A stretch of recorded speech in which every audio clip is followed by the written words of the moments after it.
to listen to me. It's Three the Hard Way. With DJ BDOLLA. This time. And Model Citizen J.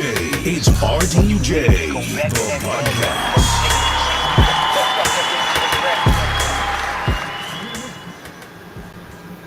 Yo, what it do, what it is, it's your favorite crew in the building. It's your boy DJ BDOLLA. And the one and only Model Citizen J. And it's Miss Dime. How's everybody doing this evening? Look. Hey.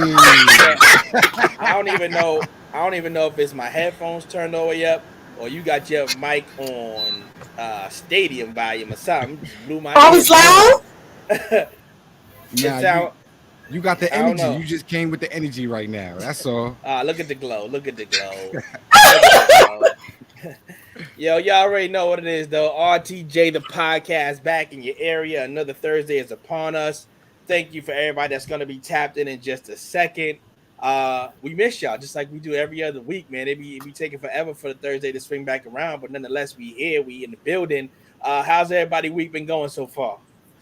Listen, man, I can't complain, man. So far, so good. I'm on vacation, bro. You know how I'm feeling. I'm good. I'm chilling. Dom, look over it right now. Show off. I love you, Dom. She got show off. Nah. Wait, now I'm gonna show off. I'm on vacation. I'm still getting paid. That was hurtful. That hurt. But nah. Personal jab.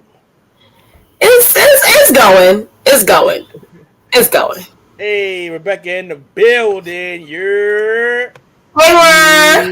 Shout out to the family. They was rocking with us last week, man. That was definitely a lot of fun. We gonna have to do that again. I put an APB out to Model Citizen J to give him a heads up that in the future we was planning to have a couples episode.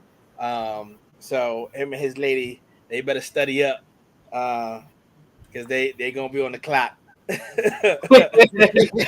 gonna be on the clock real soon. I love you too. I still love the green. I still got love for the greens. Shout out to the guys podcast. So we are coming off of to some a holiday weekend. I'm sure a lot of us stand in agreement to how we view said holiday that passed. But if you guys did do something special or out of the ordinary over the weekend, how'd y'all guys spend that time? My weekend was chill. It was a regular weekend. If I did anything special, it wasn't for the said holiday. It was just because I wanted to do something special, but I ain't do anything special. I just watched a few fireworks go off, and life was good. Just want to let everybody know right now. Also, Model Citizen J is on the extended honeymoon right now. So what are you talking about? He's always gonna be in a good mood. He's always gonna be in a good mood until further notice. That's a fact. That is a whole fact. Now, Ms. Don, we know. I ain't gonna hold you. You're absolutely right. Now, Ms. Don, we know you always making the world feel bad and telling everybody to step their romantic game up because you're out there with foot massages in Central Park. Having I'm definitely taking notes. So did you have anything special going on this past weekend? My weekend was it started off pretty good. I went to Rooftop Cinema Friday. Here we go. We watched the classic Friday. So it was on like the nice pretty green lawn. It was very nice on top of a hotel. And then Saturday was pretty chill. We didn't really do anything. Sunday we went to see a play called Six on Broadway. When I tell y'all, like 11 out of 10. Like y'all need to go see that. And then Sunday we went to a rooftop pool at the Royalton. Gorgeous, nice little views. So yeah. Not Sunday, Monday, yeah. Actually, the 4th of July, we went. Yeah, because she does so much, you lose track of time and the days that it is. I mean, she really didn't do anything. It was a light weekend, couple of rooftop events and stuff, Got the plane with the smoke coming out the back that spelled her name in the sky, I heard that's a good idea. Listen to this one here. Every time she walks out the door, I heard doves fly and stuff like that, but I don't know. That's what I heard. That was a good idea. I like that. Yeah, just know if you do use that, you better let your lady know. Look, this is on BDOLLA for us. He did this. I will, and I the reason why I'm trying to I don't know if she's watching, but I'm trying to remake it up for her for her birthday. What'd you do? No, we're fine. It was for her birthday. I did the billboard on Times Square, but we were late. We missed it. Look at this shit here. The her business. Times Square. I ain't shit. I'm sorry.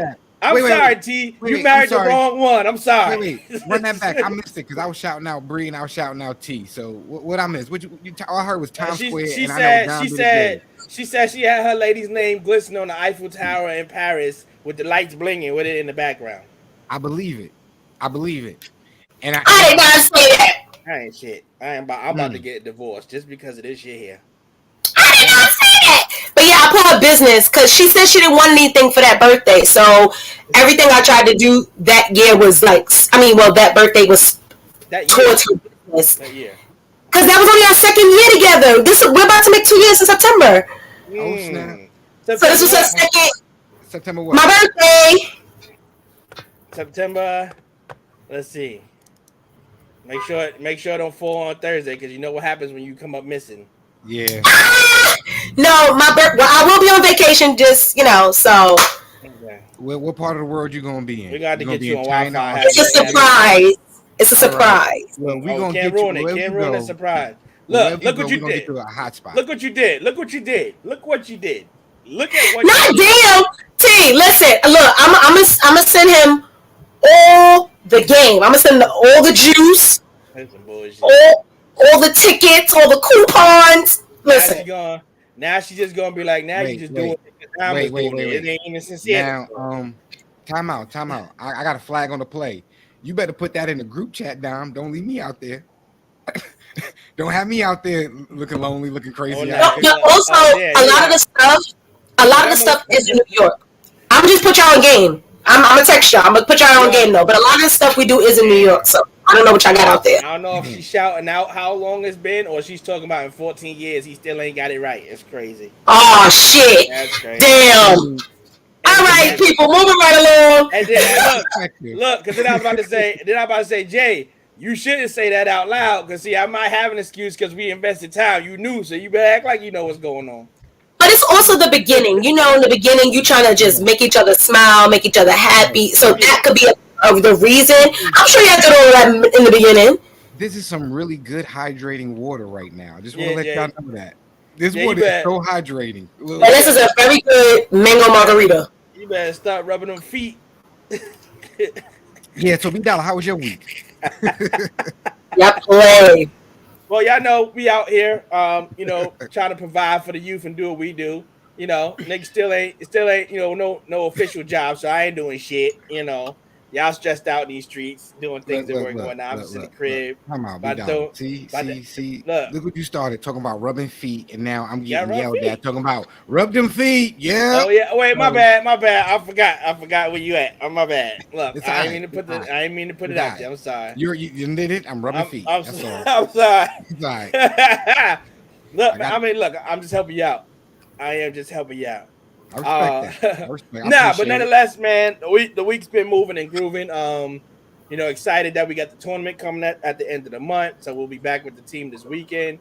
But outside of that, we behind the scenes trying to make what we doing here pop, get the information we need, get these emails out, get these applications in, get the support. Definitely, we had a hiccup, with what we were trying to do. I don't want to disclose too much information, but nonetheless, we was able to get that straight. But I do want to do a quick early shout out to everybody again that supported when we put the blast out. Like, look, we need a little bit more help, and people responded. So I definitely want to shout them out and say y'all made my week feel better, because I was definitely frustrated the other day, but y'all turned that around for me real fast. Yo, they turn that around super fast, man. Shout out to them, yo. I like that.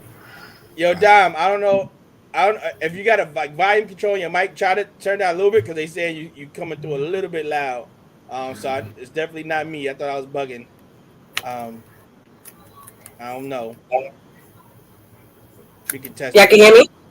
Yeah, we can still. Whatever. It is. We out here. You just got. It's still loud.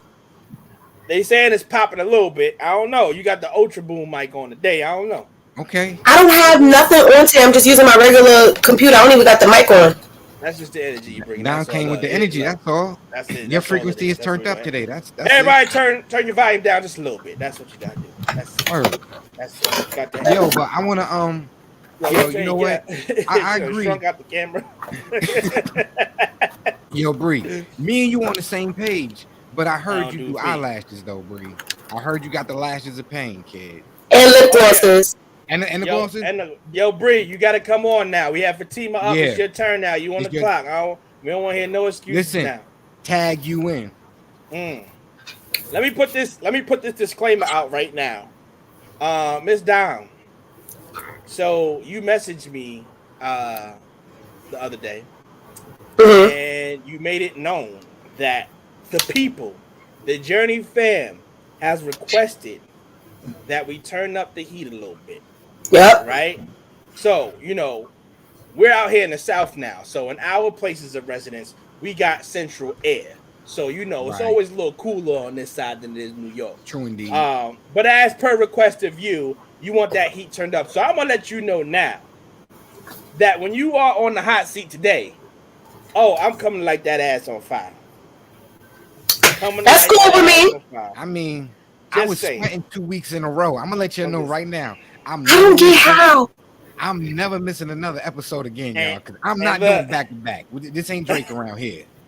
Look, just saying. Just putting that out there so, we can mentally get centered and prepared for where we going today when hot seat is upon us. But nonetheless, we are going to disclose that information that that you must know, that you need to know, that we want you to know. Okay? Y'all already see the scroll at the bottom of the screen, RTJthebrand.com. Please head over to the website. Check out the dope merch that's on display and up for purchase.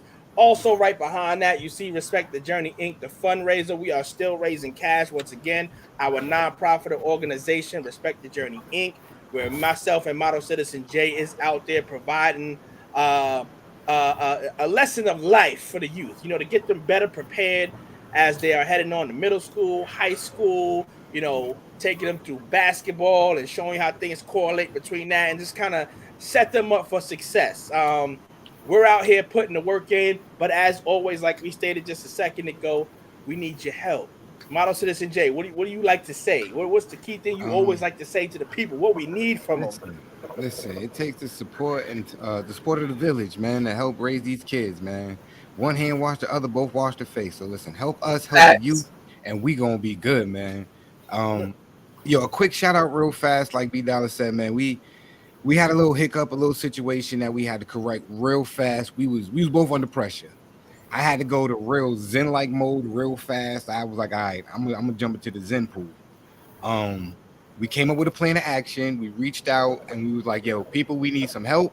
And the family came through, the Journey fam came through. Like, a little situation that we had to correct real. And I appreciate y'all for that, yo. So Journey fam, thank you so much, y'all. Thank y'all. Thank y'all. That's what I got to say to that one. So I mean, like I said, we're trying to get fancy on this side. We're trying to get better week after week. So I'm not just going to say it. We're going to plug it in just like this for a second, and then we're going to jump right back into the show.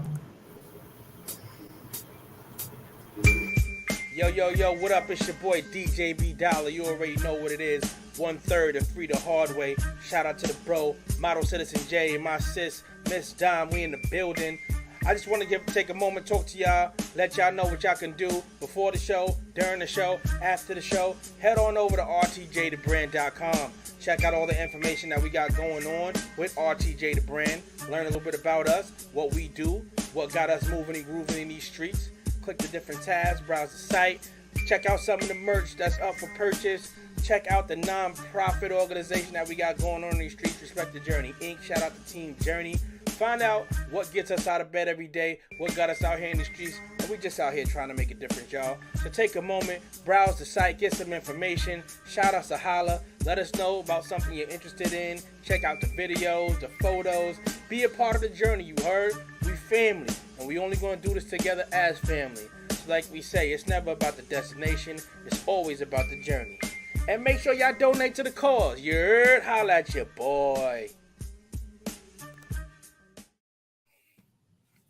So y'all see that right there live and direct, RTJthebrand.com. That's where you need to head. That's where you need to be. But if anybody else got anything they want to tap in, we can kind of get things rolling and get the show going. Yo, let's get it rocking and rolling. All right, so y'all already know how we start showing love each and every week, where we highlight an individual that we think needs to be glorified, highlighted, and given the spotlight for just a moment. Because you know what we like to do here. We always love to show love and share the platform if we can give you your time to shine. It could be somebody famous, somebody, Joe Schmo that you just seen down the street. Could be the neighborhood janitor, making sure the hallways is clean and picking up the piss so we ain't slipping while we walking through the building. You know how it go. So floor is open for anybody that's ready to show love. Who we talking about today? Yo, Madam, you want to set it off? Yeah, so for me, because I thought it would only be right, because y'all said that I make y'all look bad. But no, it's in New York for the most part. I think she also is starting up an Atlanta page. Her page is called The Broke New Yorker. She posts some dope spots in New York and now starting in Atlanta. Reasonable prices to go hang out, eat, drink, hookah, activities, little pop-ups, things like that. She's on Instagram, literally The Broke New Yorker. When I tell y'all, like, everything you could think of on that page, I've visited a bunch of those spots, and like, her reviews are not wrong. Like, so definitely check her out on Instagram. She's doing some great things. She has a pretty decent following. She got some clout, so check her out. Nice. Yes, sir. Model Citizen J, who you got for us? Yo, I got a two for today, kid. I got a two for. Okay. Yo, first and foremost, last month was Men's Mental Health Awareness Month, and kids, shout out to everybody, who's going through something, that go through something, that go see a therapist and stuff like that. Today, my first showing love person I'm gonna give love to is my therapist, yo. Today was a very I can't say very. Today was a semi-uncomfortable situation. It was an uncomfortable session. All right. Y'all be thinking the hot seat be hot. Nah, I be in there. We be talking about the good stuff. But in order to be comfortable, you got to be uncomfortable. And you got to be comfortable being uncomfortable. You got to talk about the things and go through the things you don't want to in order to get to where you want to be. So I just want to shout them out real fast, saying salute, because without that uncomfortable conversation, I wouldn't be comfortable right now. So I appreciate you for that. Gave me a different perspective, a different way to look at it, some things to work on, and, we're going to work on it, get better. Life moves on. Shout out to anybody who goes to therapy too, because if you need it, go to it. If you think you don't, if you think you might need it, try it. It may help out. All right. There's a difference between talking to your friend, talking to your spouse, and talking to a therapist. Talking to somebody you love, somebody it's cool, but they might not have a plan of action that's going to help you be better and do better. All right. A said therapist may be able to provide a plan of action or point you in the right direction to help you out. So if you think you need it, just go ahead and try it out. Nothing hurts to try. Second people I want to shout out is Team Journey. Shout out to the little Rugrats on the squad, yo. I appreciate y'all so much. Last week, earlier this week, I should say, they hit up their coaches on a FaceTime chat. I don't appreciate what time they called us because it was wild late at night. But nonetheless, though, for them to be able to call us up and to be on some, coach, we want to talk to y'all about something, and really break it down how they felt and what they thought, and, and be comfortable to express that to us. That's kind of dope. So shout them out for, just for being able to trust us and know that we really got their back. Salute to the kids, yo. Yeah, that's my two for right there. Yo, you know what? You're an idiot. I'm just gonna say that. Not you, Jay. Dom is an idiot. I'm just gonna say that. Yo, the fact that she just fits in so lovely with the energy that we have in this room, like, she's a dummy. That's just it. I had to casually just bow out real quick. So my show of love this week is actually, I want to highlight this because this was history that was being made. this is in the last 2 years, maybe year and a half or so. It has definitely been the year of the woman. That has definitely been taking leaps and bounds in their place in society and what you're able to do and capable to do, and slowly but hopefully surely getting the respect that y'all deserve in a lot of aspects. But I want to shout out to the Las Vegas Raiders, the NFL team, who just today hired their first, well, not hired their first, but the NFL's first black woman team president. Right. Goes by the name Sandra Douglas Morgan. They did announce that earlier today. They don't have too much information as far as disclose of, what that's going to revolve around. I'm sure like contract talks and things like that. But nonetheless, this marks the first woman to ever be a team president in the NFL. I love that. Which I'm hoping it just leads to bigger and better things as far as that is concerned. I know the NBA almost had their first official female head coach in the NBA with Becky Hammond. I know she was the head coach in the development league. They were trying to do something as far as with the NBA. I don't think that really went through as far as head coach. I do believe assistant, but nonetheless, this is a big step in history being made by our women again, especially our black women. So salute to her. Shout out to the Raiders for taking that leap of faith and knowing that she can handle such a daunting task as running a team. So good luck to her. Salute to her. I'm not a Raiders fan, but that's fire right there. I'm here for it. Right. But yeah, that's our show on love this week. We're going to keep it pushing, keep it moving. We're going to jump right into today's first topic of the day. The traditional man versus the modern day woman. Now, we touched a little bit on this last week when we were discussing the whole fiasco with the McDonald's situation, and what a father should bring to the table in terms of the biological father or the stepfather, and then it kind of led into the conversation of who brings what to the table, who plays what role, who does this, who does that. So it sparked the question of how should today's viewpoint be when it comes to the traditional man or the modern day woman? When you're speaking to look, and I'm pretty sure that's Fatima again, already starting her shit. It's given Fatima so bad, and I can't stand it. Right. So what we're discussing here right now is more times than not, you will get the woman that is still expecting of the man to, have this set amount of money, drive this set amount of car, live this kind of lifestyle, be able to support what she deems is her status quo in society, especially when you're going to give your time and energy to somebody. I got this upkeep, I got this laundry list of things that I'm expecting from you, and you need to be able to uphold that or I'm stepping off. Mm-hmm. And then you have the modern day woman, right, that can easily say, I can go out there, do everything you're doing, make my own. I really don't need you for X, Y, Z, and what have you. So our take is, if in today's society you don't have the old school type of woman where it's like, hey, I'm here to cook, I'm here to clean, I'm here to take care of the kids, take care of the house. That's my role. You go out there, be the breadwinner, and do what you do, and we move like that. There's a lot of women that do not view life like that anymore. They do not view their status in society like that anymore. They do not view that way as that their part in relationships anymore, which is kind of taking on a negative connotation in certain aspects.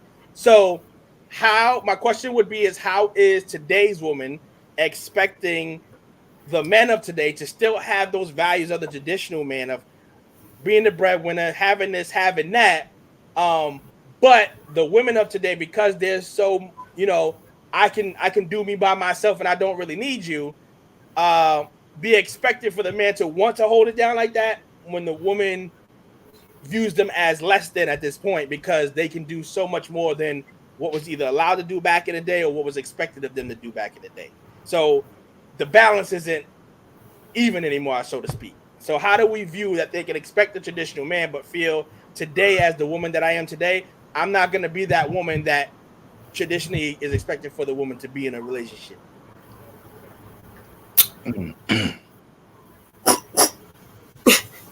Chris, I love it. I definitely think, I definitely think, in today's situation, I I don't even think that way of thinking can apply. Like the man just goes out and work and the woman stays home. We live in a society where both people got to go outside and work to make this happen. You know what I mean? I think it comes down to a sense when a woman wants a traditional man to do certain things, but she's not being a traditional woman, so to speak. She's a modern woman saying, I'm independent, I'm going out, I'm doing this, I'm living this sort of lifestyle. I'm not gonna cater to you or love you the way you need to be loved, but I want you to love me the way I want to be loved. I think that's where a certain miscommunication comes in a certain play. To where, women still want a man to open doors and be that gentleman, but they're still not willing to be that lady for that said gentleman. To where now it looks at, ladies want a man to take them on a date, but now certain women are using that as a gimmick or a trick or a ploy to say, look, I got a lot of dudes out here, I'm moving a certain sort of way, to where they're not moving like a traditional woman. So the modern woman is moving a little bit different, which I say in certain aspects is good, and in the sense of she makes her own money, she could do her own thing, so she's in control of certain situations. But when you have those other women who try to take advantage of said traditional gentleman, I think that's where the problem lies, and where the problem lies at. Ms. Don, what you think? Well, I can say, like, for my past, now I have a different mindset. I feel, especially if I'm going to spend my life with this person, it's two women, of course, half and half. I will never expect for all the burden to be on her, and neither on me. But I, like Jay said, I feel like a lot of the times women want so much from a dude, and they're not, like, they're not willing to provide anything as well. It's like they just have this mindset, oh, a nigga's supposed to take care of me, he's supposed to do this, he's supposed to do that, da-da-da-da. But it's like, okay, that's fine and dandy, but what are you gonna do for him, for you to deserve that? Vice versa. If you want a woman to have your meals cooked, your clothes ironed, washed, and all these things like that, what are you doing for her to provide you with this? Are you providing a stable foundation? Are you making her feel secure? Are you, making her feel safe and not making her feel like, listen, if something happens today or tomorrow, she's asked out? And that's why I think a lot of women get it fucked up at. You always supposed to have your own. Even if that man is taking care of you, you're supposed to still always have your own, because I done seen too many men dangle things over women, and vice versa. I done seen too many women dangle things over men. Oh, this is my shit, this isn't my name, you can get out, you can do this, you can do that. So it's like, I think it's just all about meeting the own standards of what you require. Like, you can't ask and you don't got it your damn self. But I think there are a lot of times where we are expected to do so much and are handed so little. And the same thing with men. It's kind of like a half and half thing. It's just this weird world. Everybody want to be a city girl and have this thing when you with a dude that ain't got city girl money. Right. So it's like, all right, you want to be a city girl so bad, you want him to take care, you want him to do this, so are you willing to build with this man so that he can, because you have some men that will violate you and stay with you until you get them to that point. And now he's taking everything that you done taught and worked with and did all that, and he's taking it and he bringing it to the next female. But I have no problem supporting you, riding with you, and all the stuff like that, as long as in the process I'm good and you make me feel secure as well. Now, what do you think? It get, like you just said, the woman could be teaching the man, all these tricks of the trade, and then he ends up taking that knowledge and then bringing that on to the next woman, where you feel, why did I get the shit?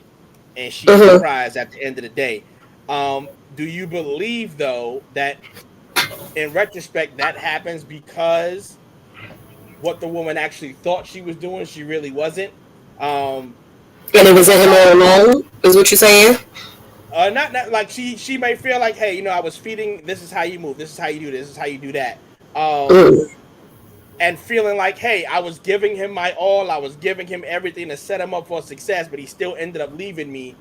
But in retrospect, what you thought you were really doing, you wasn't really doing. I mean, I don't know if that makes sense. I get what you're saying, but sometimes it's not the person. It's not you. A dude will act right and do all the things that he needs to do for who he feels is he wants to do it for. Men are simple. Men are not as complicated as everybody thinks they are. They have some dumb tendencies, but they know, exactly like Fatima said, she's going for the one that he wanted. Some people are what's the word, opportunists. Sometimes I've met certain guys that literally be with you until they get to a certain place in life, and then it's like, all right, I got what I needed from you, I'm out. I used to have this mindset until I started therapy. I used to feel, oh, this nigga did me dirty, he was such a bad this, bad that, and my therapist literally had to tell me, okay, maybe he is a bad person according to the thing that you said, but sometimes that person just wasn't what you needed, and they wasn't supposed to do that with you. So you can cry, you can weep, and feel like you deserved all of that, but in the end, did you really deserve all of that? Because look what you got instead. That person was literally not for you. So, like I said, it's just it's just because it's the same thing with a man. Do you think, like, we don't want to look at it in terms of like jobs and things like that? Like, you don't want to compare that, right? But just as whenever you're doing anything in life, right? When you're starting out, you're putting your best foot forward. You're allowing someone to see what your worth is and what you can do before they're like, all right, I'm invested in this full time, right? So I pose it that way because, again, I think I brought this up last week as well. When I saw a clip on TikTok, there was a woman that had put in her description, cooking this for my boyfriend, right? And she was going all out, full on meal. But she was like, look, he had a hard day today, so I'm whipping this up. Or he requested this today, I'm whipping this up. But she kept specifying my boyfriend. So everybody in the comments was killing her, talking about, why would you be doing that if your boyfriend, if you're so good to him, why is he not putting a ring on it? And, they put in the connotation on the efforts that she's putting out should only be if he's displaying it's time to take that walk or put that ring on it or really lock this down. And that's the thing. People don't know what's going on the other side. They don't know what he's doing for her. Now, if she's on the internet bashing him, saying he's a piece of shit, and then going saying, oh, I'm going to do all of this for my man, then it's like, all right, girl, slow down before you crash. And in that case, it wasn't that. She was just specifying, look, this is my boyfriend, but this is how I'm holding him down, and I'm doing this for him. And they had such a problem with that because she wasn't a wife yet. And then you had the flip side was like, well, what's wrong with her showing what I'm going to provide for you as right? Once I become a wife, I think a lot of times men will fall back, and this is not to use an excuse for some other assholes out there, but some of them be like, look, she's showing no display of what is to be. So why am I investing through that if I can't even see what you're bringing to the table? The same way women feel like, oh, why am I going to do all of this? And you're not husband material. But I think a lot of people get it fucked up because it's like you as a married man, you had to see, all right, like, through all the trials and tribulations, everything like that, all right, this woman I'm going to marry her. A lot of people just feel, oh, my husband. Everybody's not meant to be your husband. Everybody's not meant to be your wife. People just be trying to think, oh, so when I'm with this person, all right, now we prepare for marriage. Some people are literally just to date, to get you to that level. I think that's what people get fucked up at. You cannot just jump in and marry everybody. You have to be with people for all seasons and not just for that 1 year. Sometimes you gotta see, because people change. A lot of people jump into shit and they get divorced because they were not ready. And they're like, this is not the person that I met. This is not the person that I married. You cannot go just jumping in and then having this mindset, oh, I'm doing all this, that he better marry me. He better marry me. This man probably don't know yet if he's ready to marry you. But a lot when he's ready. I'm about to say, but because men know. They know. Right. So it's yeah, people just be fiending to say, oh, well, you doing wifey shit for a nigga who's for the streets and all this and the third, and it's like, she probably better off not marrying that nigga. Like, it's okay. Here's my question to it too. Model Citizen J, chime in as well. Do you think that there is too much of a negative connotation on marriage opposed to what it actually is that may have some men fearful of taking that walk? Because I think when the way marriage is explained now, it's as if I'm walking the plank. Once I marry this woman, everything about my life is done because I have to just be committed to just this, and that means everything gets shut down, or the way I used to, not in all aspects, but some of the way I used to live can no longer be, right? But my thing about it too also with that is, when you're with a woman, if you're just dating or not, you're still expected to just be for me and no one else. So if you're already going through that motion of that aspect, why do you think it's flipped now when the word marriage comes into play? Because isn't that what you're doing anyway? Because people are scared of commitment and responsibilities. And then the definition of marriage has been changed. Marriage back in the day was looked at as something that you evolved to, you tried to aspire to get. Now marriage looks as, like you said, a death sentence. You know what I'm saying? Like, I lose my freedom and shit like that. But I think since we living in this day and age where we can redefine everything, you define what a marriage is to you, and you're supposed to stand on it and you move on it. Fuck what everybody else think. Right. You know what I'm saying? Yeah, because that was the biggest thing for me. Because like I said, the rules are honestly they're honestly the same. It just, when you get that point of getting to marriage, it just seems like now all of a sudden you got more to lose, when the idea of what's going on here should be the same. You still should be respecting your partner, not stepping out on your partner. I'm committed to this partner, because you could be dating forever, right? But why invest all that time if it's not really leading to something meaningful? Like, we watched, for anybody that was watching Love and Hip Hop when that first came about, and the biggest storyline was Jim Jones and Chrissy, how long they've been dating, and that worked for them for years. Then all of a sudden, here comes the pressure of, y'all guys got to get married now. But nigga, we already been together for like 30 plus years, and if that works for us, why do we need to take that next step if that's what works for us? But she put the pressure on him to be married, and then down the line, she proposed to him, he proposed to her, and then she still made the decision, I don't want to be married. I think I'm good and content with where we are. Like, I have a question. How did you know when it was time for you to marry T? Like, what was like the final, this is it? So for me, like I said, I like to think of myself as a good judge of character, and I like to read off of vibes and energy before I invest in anything. So, a story it wasn't the traditional way, but in certain aspects it was. But there was a lot of things I can read by the way our energy was when we was around each other, how she carried herself for one, how I treated her, how she treated me, where I was like, oh nah, I got like I was like, first we started dating, it was like I was locking that down from when we made it official that we was gonna be. Right. Now it was just about the timing of when that was all gonna happen. But like I said, me speaking from a man, saying a man knows when he knows, like, it didn't take long for me to recognize what kind of person I was dealing with. Where it was like, yeah, everybody else is being don't even matter, shut down. Like, I am a very flirtatious person, but in a sense, it was always, I was one of those where I'm a flirtatious person, but I know where the line is drawn, where I'm doing a little bit too much, but knowing that it would never be the point where I'm doing anything to jeopardize what was going on in my house, because I just knew what I had. And luckily, I got a wife that is not the jealous type.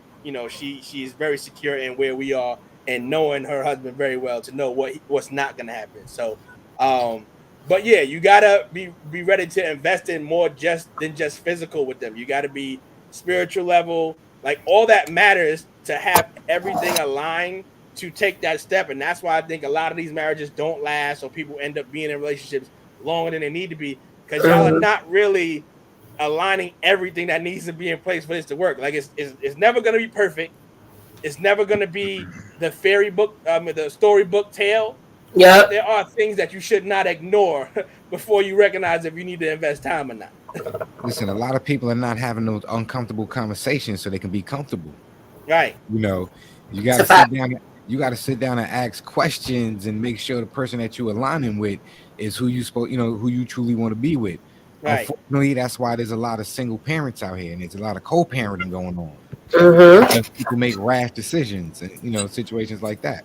Right, because it was everything that we've done up until this point. There has been a lengthy conversation about where do we see ourselves in X amount of years. When we decided to have children, this was a conversation we had before we made that decision. So, like, there's things you need to know about your partner before you decide to do anything pertaining to dating and ultimately marriage if that's what you're led to. But you can't have an unplaying field going into it thinking, hey, you got to do this. I'm set up to do this, and that's not going to work like that. Like I said, it's not 50-50. It's not 60. It's 100-100. Both sides need to be bringing everything. Bringing 100%. And that's the only way it's going to work. So even with the point of the woman expects this man to still do the traditional way, but while I go, it's not going to work, because if you're going into it already talking about, look, I want to invest this time in you, but just know I can go out and do my own thing and I really don't need you. You're already setting yourself up for failure, because you're setting yourself up for the rainy day. What if that rainy day never come, right? But that's where your energy was going, awaiting for it to go wrong when it's never going to go wrong, but you focus on the wrong thing. Yep. Agree. But yeah, I just think it's just a funny conversation to have in this day and age. Like when I brought up, like, I wasn't against anything Fatima was saying, last week when she spoke a little bit on this as well. But I was just like, it today's women kind of expect the man to still hold the traditional ways, but while I'm still out, like you said, being a city girl on the side as well. Like, you can't have both those lives. Like, it don't mean stop living, but you can't live that life of a single life, but then come home to the relationship when you want to. Now, for example, men expect the same thing. Oh, I'm gonna go because it has happened, and I was literally told, when I tell you that was the most toxic part of my life, it was just like blatantly. That was the definition of have my cake and eat it too. Right. Like, literally the definition. Oh, you stay put here. Oh, what you told? Oh, you're not supposed to be talking to these niggas. That's mad disrespectful. Blah blah blah blah blah. But then I turn around. It's different for you. It's different. You could be friends with a female, but if I'm friends with a nigga, I'm bugging because that means he wants to have sex with me. Right. But you're a man at the end of the day, so what's so different? Like, it's literally the same thing with men. It's weird. That was like you said, that wasn't a traditional man. That was a toxic man. That part. Because like you said, it got to be balanced. Just like BDOLLA said, it got to be balanced. Whatever you asking for, you got to provide the same energy.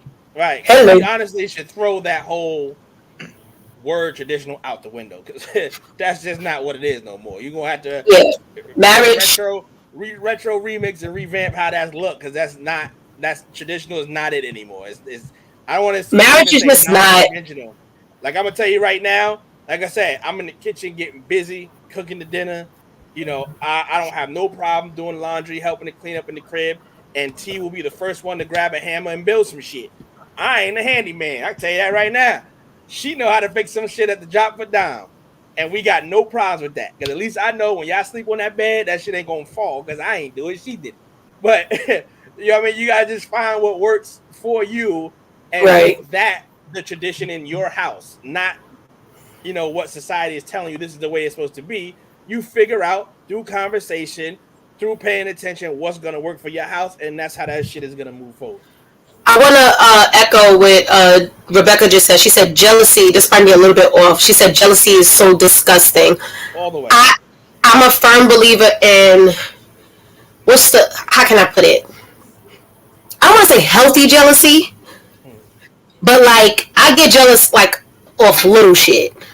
Like, if I'm home and I'm bored and then like my partner's out and I'm just home like, with an attitude, like, but I'm not really mad. Like, I'm not really jealous at what you're doing.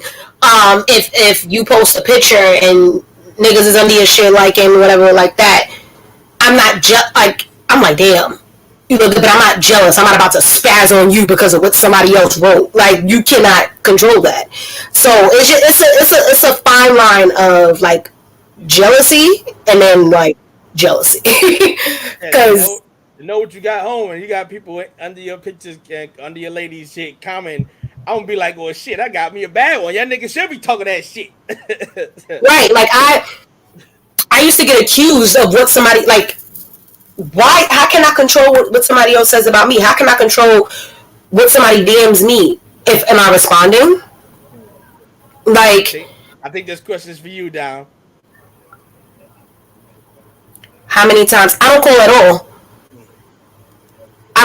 all. And it's so weird because it used to happen to me a lot. I used to ask to get proof of where I was, send pictures, see the background. It was so fucking weird, and I vowed to never do that to anyone else. Right. Like, I'll text, but you're out having fun. I know you're not going to be on the phone texting me all goddamn day, and I might not want to do the same, but I'm a bit different. When I'm out, I'll miss you, so I'll send you a text, and I'll get the go have fun. But no, I miss you. Like, I want to text you. Yes, I'm having fun, but I'm always going to be thinking about you. But I'm never going to call, oh, where you at? I've never done that. That's not me. I don't, like I said, I'll be jealous in my brain. I'll be jealous in my brain, but I won't say anything. And I'm not jealous because she's out and thinking that she's in a nigga or a female's face. No, I'm jealous because, damn, I wanted her to be with me. That's my type of jealousy. That's not jealousy. That's just love. Yeah, like, that's not. Yeah. But, you know, some people might just, like, I'll say jealous because it's like, so you want to be with your friends and I'll be with me? Like that. Like, but then some people might be like, oh, she's jealous of friends or jealous of, like, no, it's just like, I just rather you rather be with me. No, you just appreciate having time with your lady. That's all. Or they just need to be like me and T, because, you know, I'm definitely a homebody now, and T will go out occasionally, but she does get that text message of, have fun, but just know when you get home, oh, I'm gonna bust that ass when you come through the door. So go have your fun, because I'm getting ready. That's a fact. Like, things like that. And a lot of people don't have that mentality. It's just like, I used to get told to hurry up and come home, and I'm running home to argue. I could have said where the fuck I was at. Yeah. Yo, I could have just said, that's like when you at, that's like when you miss curfew and you out your mother barking on you. Well, shit, I might as well just have more fun because I'm already in trouble. Right. So fuck. Look, I'm already hung out to dry. I might as well hang out. Right. I get it when I get it. I know I ain't coming outside tomorrow and the next day, so I'm gonna stay out all day right now.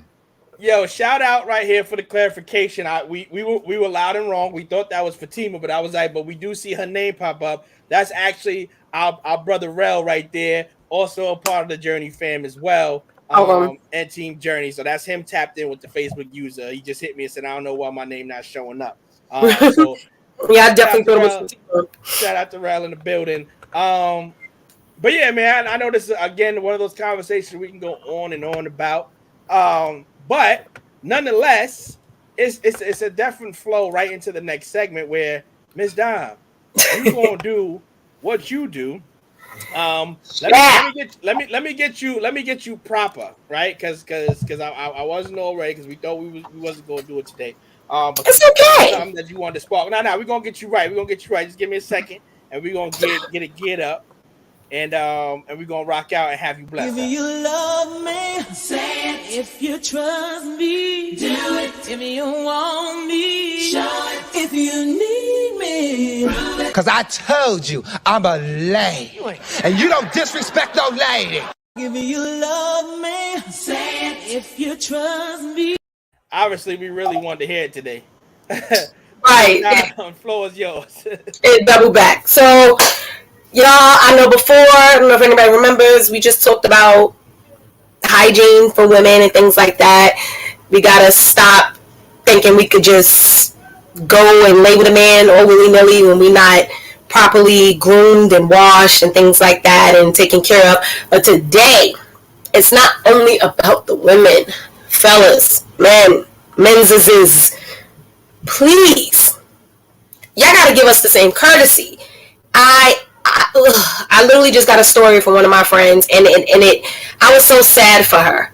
I was very sad for her. No female, she's trying to please you, and you go ahead and greet her with an odor. That's not cool at all. Wash your genitalias, your armpits. Man, there's so much good ass smelling cologne. Nothing turns a female on more. I don't know about every female, but I know majority love when a man smells good on the walk by. They at Sephora, they online, go and get you ain't even gotta break the bag to do it. Like it's a simple bath, haircut, clean your nails. Don't try to stick your fingers in hidden crevices and your nails is dirty. Go with her to get her manicure, her pedicure. Like y'all gotta keep yourselves up too. A lot of men think, oh, all it takes for me is to just brush my hair, throw on a t-shirt. Like I don't want to see the strips in the drawers. I don't want you to have on drawers, basketball shorts, and pants from the Tipsy video. I don't want that. We can't do that. It's 2022. They gotta step it up. Wash your ass. Wash your underarms. I know some men may feel emasculated if they shave or wax. Hair holds odor. This is not cool, and neither is it cool down there. Trim it. Y'all ain't gotta go bald. Y'all ain't gotta have the forehead. Just trim it. Trim it up down there. You will decrease the funk. I promise you. Wash just as well as you want a female to come correct and not smell and go back to your boys and try to volley her and tell her that you stink, because guess what? Now she's going back and telling everybody that you smell like wild babissi, and that's not cool. So that's all we ask. That's what my friend asked. I'm not going to disclose her name, nor the fella that greeted her very foully. Just wash. It's very simple. Wash, groom yourself up, clean your nails, please. Not the badussi. Badussi. Badussi's not a good smell. That's not a good smell. Not the badussi, Lord. No, ma'am. Bath and Body Works, man. Hook yourself up, fellas. Look, but make sure you wash first. Don't put that on top. Don't put that on top of first. No. I'm talking about the body wash. Get the body wash. Like they really have like pretty decent body wash in Bath and Body. They just had their semi-annual. Oh hell yeah. 2 for 3, something like that. I don't know, but it's not hard. It's really not hard. I promise you, it's not. Get the Manscaped kit on sale for $40 right now. Oh man.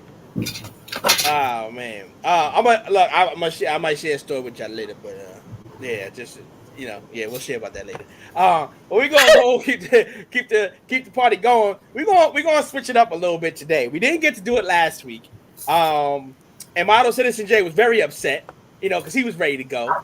But we're gonna double back and we're gonna bring him back this week, and we're gonna kick it off with a little something like this.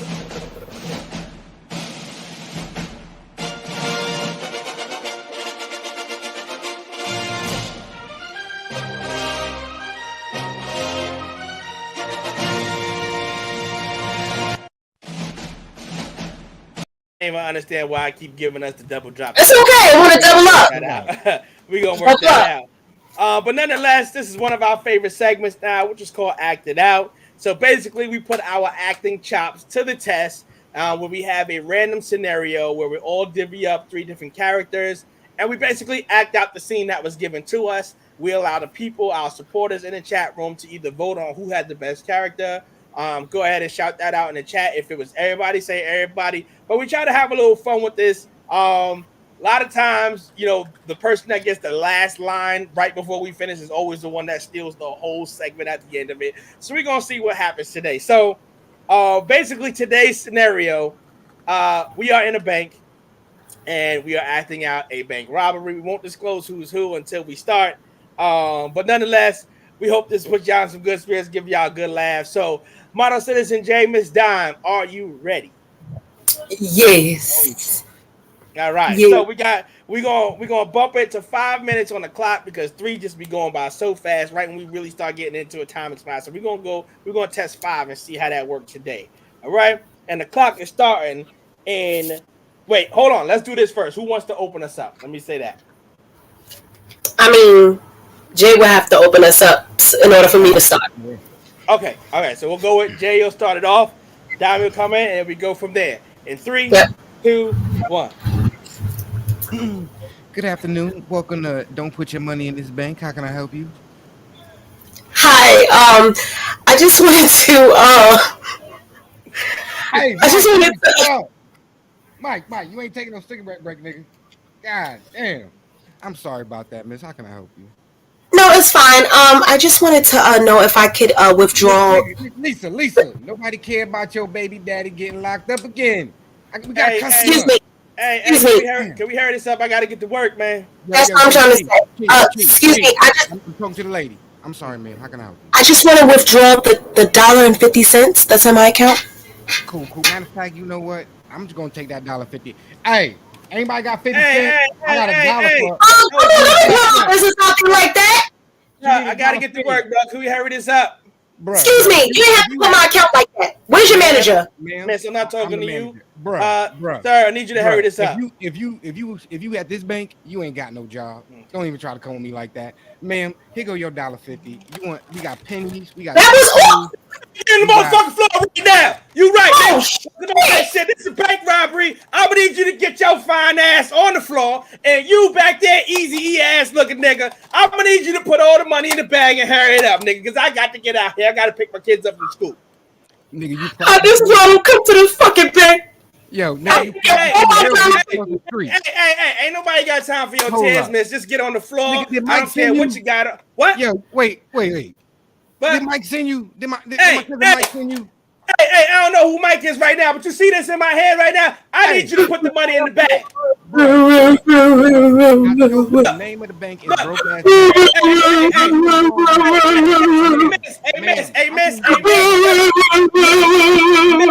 Miss, I'm gonna need you to shut your fine ass up right now. I can't hear the speaking. Excuse me, sir.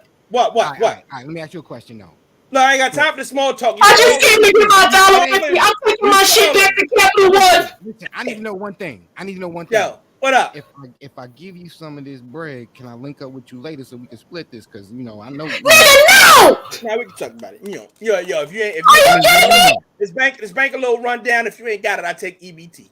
You take EBT? Wait a minute. Hold on. Don't I know you? Shorty in the back, like she got. Don't I know you? Now you don't know nothing. You Kiki baby father. I done give you $1.50. You got to go. You Kiki baby. Shut up. You Kiki baby father. Look, I make it easy for you. I'll give you my cash app. Just send it over there, bro. I gotta pick up my kids in the future. I ain't gonna do your baby father in here robbing a goddamn bank, bitch. Yo, who you calling? Who you calling? Your baby mother. She needs to come get you. I don't got time for this shit. Look, you don't know me. I tell you, get your ass on the floor. Get your ass. Let me get that phone. Play. Hey. Wait, what's his baby mama name? Kiki, y'all got it that bag in the kid robbing the bank? Look, why you gotta call her though? It ain't even about that. I'm trying. Look, I don't know, but some bitch. I need it. I'm trying to get down the brother. You feel me, brother? You feel me? You had your hair done in a while. You feel me, bro? We both stressed out. I need to get this money quick. Some girl dropped him off, Kiki. You might want to get down here. 25th. Hey, yo, Look, I can't even afford bullets in this, brother. Just have a brother out. I'm behind fake bulletproof glass. Look, we can settle for $5. Listen, you yelling at the wrong one. Your baby mother's on her way down here. I told her that a bitch dropped you off. Why I gonna be? And I was just about to take you out with the money I got. Now you can forget all that. You my friend, baby father. I don't do that. Come here, Michelle. So why I gotta be all that though? I'm a you couldn't even afford a real gun. Family, jammed on me. I got you. I heard Kiki's your baby mother. Life is real. We got 15 EBT cards baby, right now. I just had my $1.50 and put it back in the Capital One. I don't got time for this shit. I'm in the car picking up Junior. Miss, we ain't got no money. I'm picking up Nathaniel. I ain't gonna be late. Give me my $1.50. I ain't got $1.50. I promise, girl. I'm on the way. I'm on the way. She lying. This is why I'm playing this on Raw Reviews. I don't know what she talking about. You going who? Raw Reviews. Y'all going up on the gram. See, you Bitch, Now nasty, you you gonna roll. done got me put out tonight. Oh, now you done wait, got hold me on. put out We going tonight. viral? Can I stay at Hold your on, Jordan, house? put me on camera. They robbing a fucking bank, Oh bitch. my god. Oh, we going Lord viral. have mercy. Oh, Hello? I just want to shout out to my mother. Damn, I look told at you. this shit now. Ain't Now no I'm late for man work. that- Sit your ass down. Ah, Yeah, just hey. we viral, baby. Goddamn. Look, Yeah, we outside. hey, Ma, bro. I What time told y'all? you. Bro, I what time told you y'all? my What time fifth y'all? grade What time y'all teacher open them said all? I wasn't gonna be doing nothing. What My time y'all baby open them getting all? robbed. I'm live, ma. We Nigga, on I'll be air. back. Listen, ma. Listen, they recording me. They Yo, recording that's me, ma. time. Yo, time's up.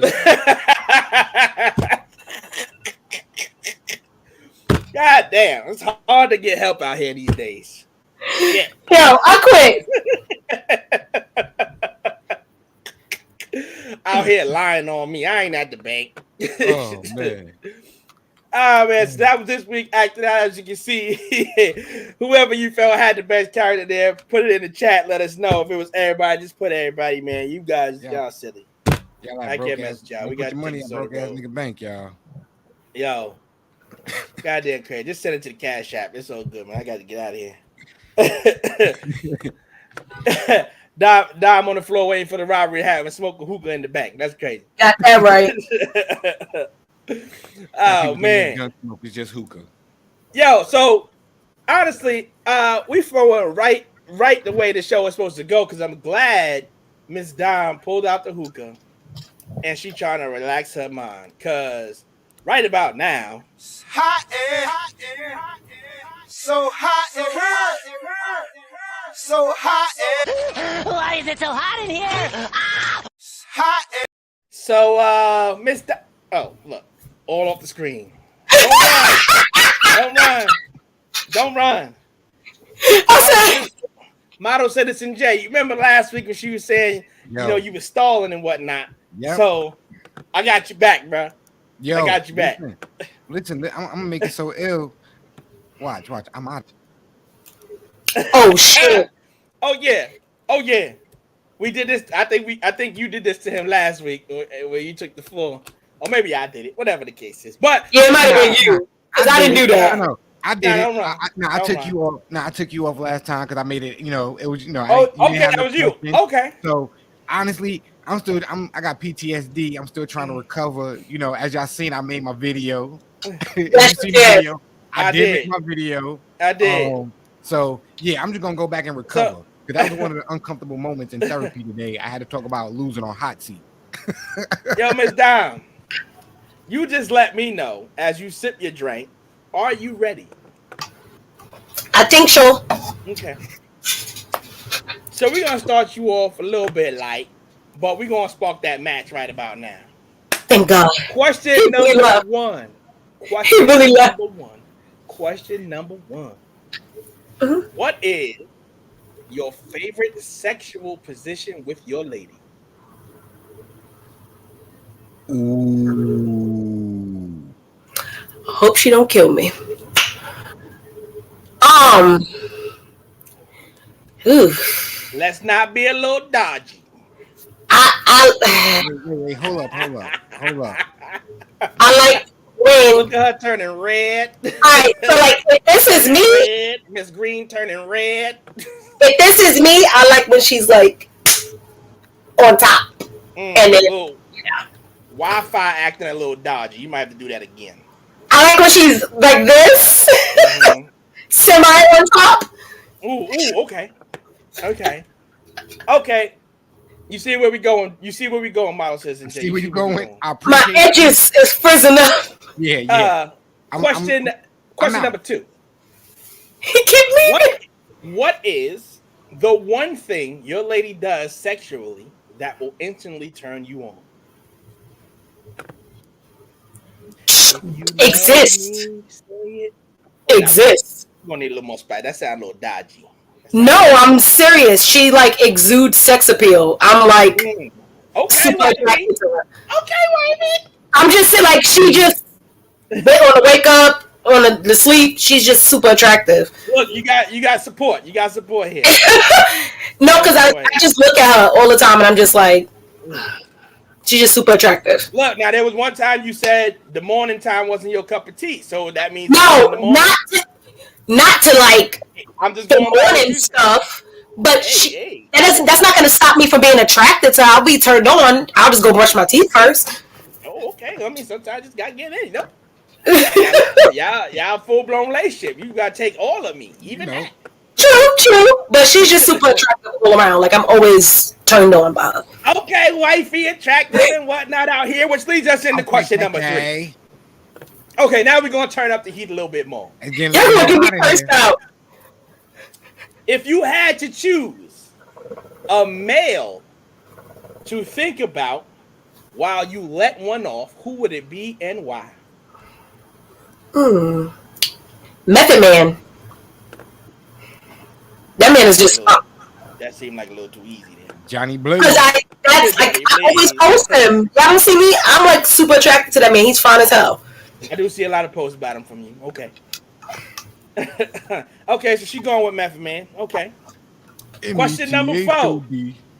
Question number 4. Now you gotta pay attention to the scenario. Okay? And these last 2 questions, you have to answer it. You can't dodge it. You gotta answer it. Ooh. You're about to get evicted. And one of your gay male friends says he will pay your rent for the next year if you allow him to hit it so he can experience a female for the first time. But the kicker is your lady has to sit there and watch what you're doing and what you think she gonna say. Oh, we getting evicted. So it's safe to say neither one of y'all down with the cause. Yeah, we getting evicted. I don't know what she might say, but I guess I always bounce back. I'll just find a new crib. Now what if she came back with Dom? You better not get us kicked out this house. Now, see, if she's I just can't do that. I just can't do that. I just can't do that. No, ma'am. Just for the cause. No. Okay, we'll take that. All right. Now here we go. I think this one will officially get you off the hot seat. Model Citizen J, before we go on to this last one, how do you feel she's doing so far? So far so good. I think I'm gonna take all the questions are adequate. I'm gonna say one was a little sketchy. Little dodgy. Which one? I mean, because I respected. Now I'm gonna say the one that was dodgy was you like what turns you on the most, and you was like everything. That's a respectable, clean cut answer. Yeah, that was real clean. That's Your you wanted me to pick something specific because I'm literally like. Your beauty reminds me of a summer, spring morning with the breeze and the birds. Oh, yeah, that. All right, can I pick one thing? You remind me of sand between my toes on the beach while we hold hands. I can't. All right, I'll say from. First of all, super her face. Definitely her face. Always be. You got that. Okay. I mean, your other answer. Wait. Your answer that it's you gave. It's literally her whole body. Love it. I literally cannot choose. I love that. By the expression on her face, like the look of confusion, like she's really trying to think. I think that. I'm gonna let you. I'm gonna speak. I'm gonna speak for your lady right now. When y'all get back, link up. Oh, you gonna get something. Don't worry about it. Don't worry about it, sweetheart. Don't worry about it. I'm really trying to think. I can't. All right. I'm gonna put the pressure. We're gonna put the pressure on you on this one. If you had the opportunity to have everything you want out of life, as far as career-wise, to pop off right now, but you had to give up your relationship and never speak to her again, what you doing?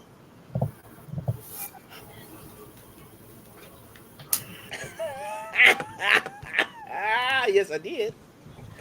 I might think this sounds corny, but that's kind of hard because she literally pushes me to even try. I would be a piece of shit to allow her to push me to where I've gotten because she literally encourages me like a motherfucker. And then Fatima, real quick, giving it up. What, she talking about my career or her? I don't know. She just said giving it up. Be specific, Tima. I think she's talking about the career. Yeah, because that would be so foul. We were just talking about like people who are like opportunists, like that would half the stuff that I post or just like do, include down to the pictures of myself. She literally encourages me to do all of that. I would be the scum of the earth to allow that to dictate my relationship. You got your good one. I can appreciate that. You got your good one. I'm proud of you. No one ever told you they proud of you. I'm proud of you. Okay? But just for the interest of fairness, we got a bonus question that was given in by one of the supporters and listeners. So the inquiring minds want to know with this bonus question before we let you off the hot seat. Damn, do y'all scissor? And if so, can you explain the proper technique? Yes, I did. Okay. No, we do not. We have tried. Scissoring is not easy. I'll never understand. We have tried, but no, we do not scissor. I'll never understand that scissor method shit. I'll never understand. I am eager. If anybody knows how to do it, send me a video. Because I was like for a moment. Look, scissoring is a must. This one is toxic in here. Get her out of here. That's what you know? It's just Fatima. Send me a video. Stop alert. She said, "What? Y'all are weird." No, we just must be. It's not that we don't want to. I don't know. It's not easy. The math is not mathing. The math ain't mathing. Look, Google. All I can see is somebody getting hit with a heel in the forehead. Gotta be careful out there, people. For a long time, when it came to the scissoring, I always thought that was just for the white women because they look like they just be enjoying themselves. But I just don't understand. That's like, what you yoga. Feeling, bro? Because technically, scissoring, and I think there's another word for it. It's just any friction to the clitoral area, and that's what I learned. But yeah, you know what's so funny right now? Maybe we got it's a work in progress. Work in progress. That shit feels amazing.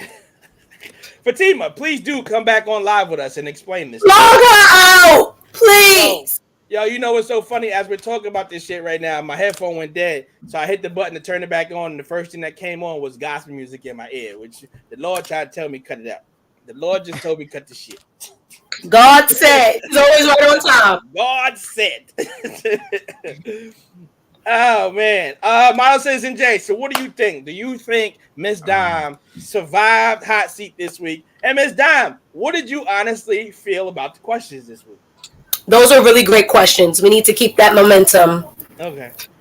Those are perfect. Those are great. We got some insight here. The goal is for the two. I know the goal.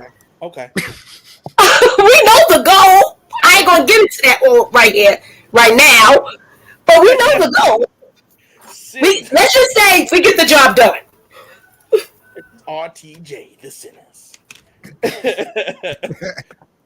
Ah, man. Yeah, I'm glad it's a Thursday, not a Sunday. Miss Dime, look, leading into freaking Friday. Yes, I did. Yeah.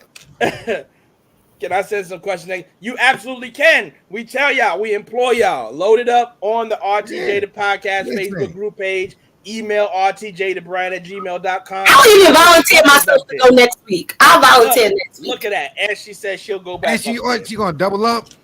Double up. Double up. That's the drink. Bless her heart, because I was just about to say, Fatima, you can send all the questions you want, because I'm blocking hot seat. I'm blocking the group chat when I go on hot seat. Look, just be aware, because we did get some foolery on the page. So when you do submit your stuff, it does have to be filtered first before we let it be posted on the page. But nonetheless, yeah, submit your questions, and we'll definitely rock out with them for sure. But what we're going to do, we're going to keep it moving. Ms. Dime, congratulations. You made it off the hot seat. I'm very impressed. You got you a good one. Shout out to Wifey out there for doing all the right things in all the right positions in all the right ways, even in the morning. Thank you. Amen. And we're going to move right along. Our next conversation, lessons learned or useless information. Now, this conversation here was sparked by our good brother, Leo, who joined us last week on the podcast when they came through. Shout out to the Virtual Man Cave, which you can hop on that show on Sundays. Mouse and Jay, what time do they come on around? Is it 9, 10? They start at 9. They're supposed to end at 11, Okay. but you know they just don't get off till about midnight, 1 o'clock in the morning. They just be rocking. That's how you gotta do it sometime. But definitely check them out on Sundays. So he sparked something that he said last week. I don't remember the particular conversation we had. I think it was along the lines of unapologetically black. But he mentioned the hating of the older crowd towards the new era, the younger crowd, right? And it was so many things that they do now that we have them with. And some will state that as, look, y'all just being old heads. Y'all just need to leave them young cats alone. Let them live. Let them do what they do. So that made me spark the question for this week of, are we giving them information based off of lessons that we've learned that we're just now passing game on to them to make sure they're on the straight and narrow and keeping it funky and smooth? Or are we feeding them information that they really just don't need because that's not what they're about? They're not us. They don't come from our time. This is their time to shine and do what they do. So we really just honestly need to just leave them alone. So what's your thoughts around the room with that? Kind of interesting. I mean, we can all go through something in life, and just because we go through it doesn't mean the next generation or the next person is going to experience that. So I think we got to be mindful when we give information to the youth. You know, remember where we were when we was a youth. You know what I'm saying? Because everything, like I said, everything we experience is a whole lot different. We was literally outside as kids. Now they're outsiders online. I can't tell you about how to move online, but I can tell you certain things about how to have a good character. You know, have good moral standings and stuff like that. And teach you how to certain things that I learned as a youth that can still apply to today, but I still got to respect your individuality and where you at as a youth. Because, you know, today's youth is, I ain't gonna front, they probably a lot smarter than we were when we were younger. You know, I would say a lot more riskier too. Smarter. Sometimes I question some of them. I mean, I wouldn't say riskier, but I'll say smarter because they got better ways to make money. You know, more ways to make revenue now than we did. You know, when I got fifth graders talking to me about NFTs and stuff like that, I'm like, oh, okay, cool. I wasn't thinking about it, no NFT at 11 years old. Right. You know? So I kind of respect that in that aspect. So, but we still got to teach them, you know, how to move. Do we actually correlate like with that scenario you gave though? Because again, remember, we weren't privy to some of the things that we are of now. So I don't necessarily know if they would be deemed smarter than we would have been. Because if we have privy to that information, you know, who's to know where we'd be? Because remember, our era was the start of the whole internet wave. So we was the beginning of that when that really started to take shape. So I think we are leaps and bounds ahead of where we were. They adapt a lot quicker to it because they stay in their phones, computers, iPads, whatever it is all damn day. So, of course, they're going to learn it quicker than us while we're still, you know, outside because that's the era that we come from. But is it to a point that everything we say is deemed old school compared to what they're dealing with now? Or, you know, is it like we're schooling them to some of the things? Because there's a lot of things that they're going to go through right now that's no different than what we went through. And I found myself at times with my son saying the only thing I hate about this conversation right now is the fact that you got me sound like my mom when I didn't want to listen to her. But now it's like, oh, shit, that's what she was talking about. Now I'm passing that shit off to him, and I hate that he making me sound, you know, I don't want to say, oh, mom, you're not old. Don't slap me, mom. But, you know, I feel that the stuff that we're kicking game to, for, especially for like what we do with the kids that we have, we're schooling them to, you know, to prepare them for life with the lessons that we got. I don't think it's really outdated. You know, it's just that they don't want to listen. And I think it's also in the delivery on how you give the lesson too. Sometimes if you're talking down to the youth, then they're not going to really try to hear what you're trying to say, you know. And a lot of times we have to, you can't just tell it. You can't tell the youth, you know, do this, do that. They got technology now. You got to use technology to your advantage and give them examples of how this stuff applies, you know, to everyday life. Right. I think especially like you said, how we mentor the youth, you know, Respect the Journey Inc. nonprofit, give a donation, help us out. You see the banner down there.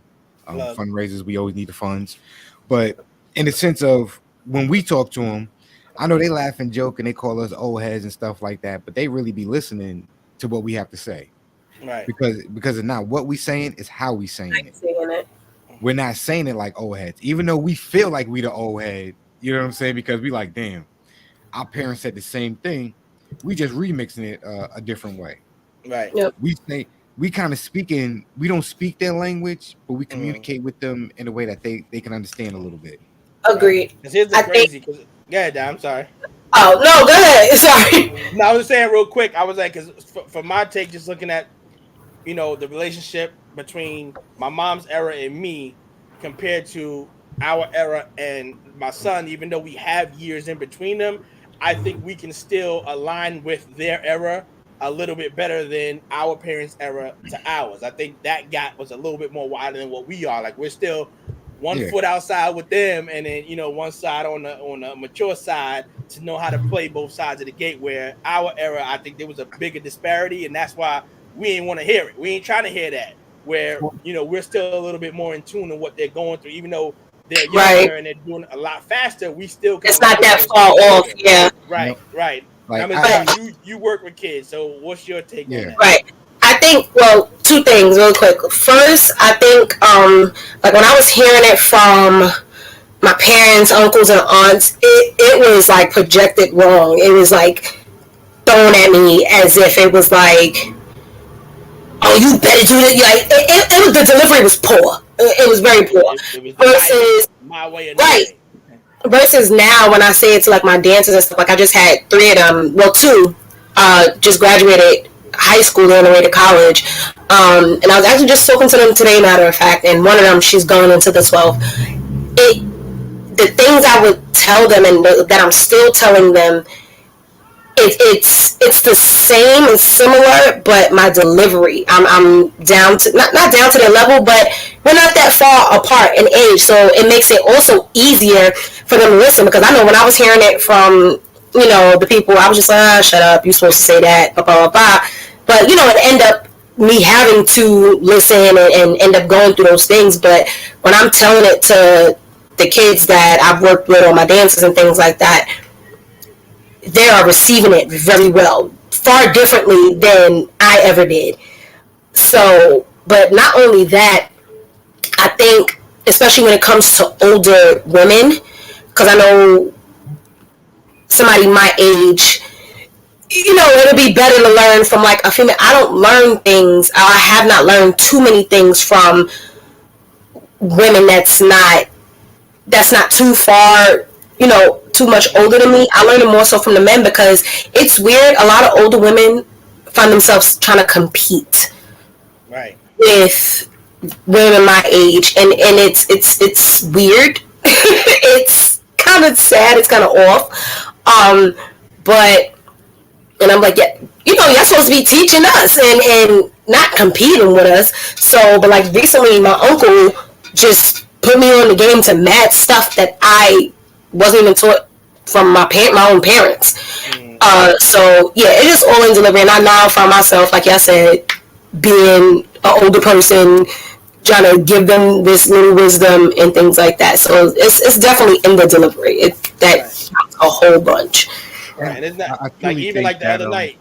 Like the other night, Miles and Jay, you remember when when a couple of the team called us up, even though we were talking primarily about things going on with the basketball team, but without putting little homie on blast, he said, "Yo," so I met this little fine lady, and I don't think in our era we was quick to tell our parents or older heads about our interest that we was in, feeling a little bit bashful or shy about having that conversation with them, opposed to they came to us willingly like, yo, I got this little lady I came across, you know what I mean? I'm trying to get some tips, what's up?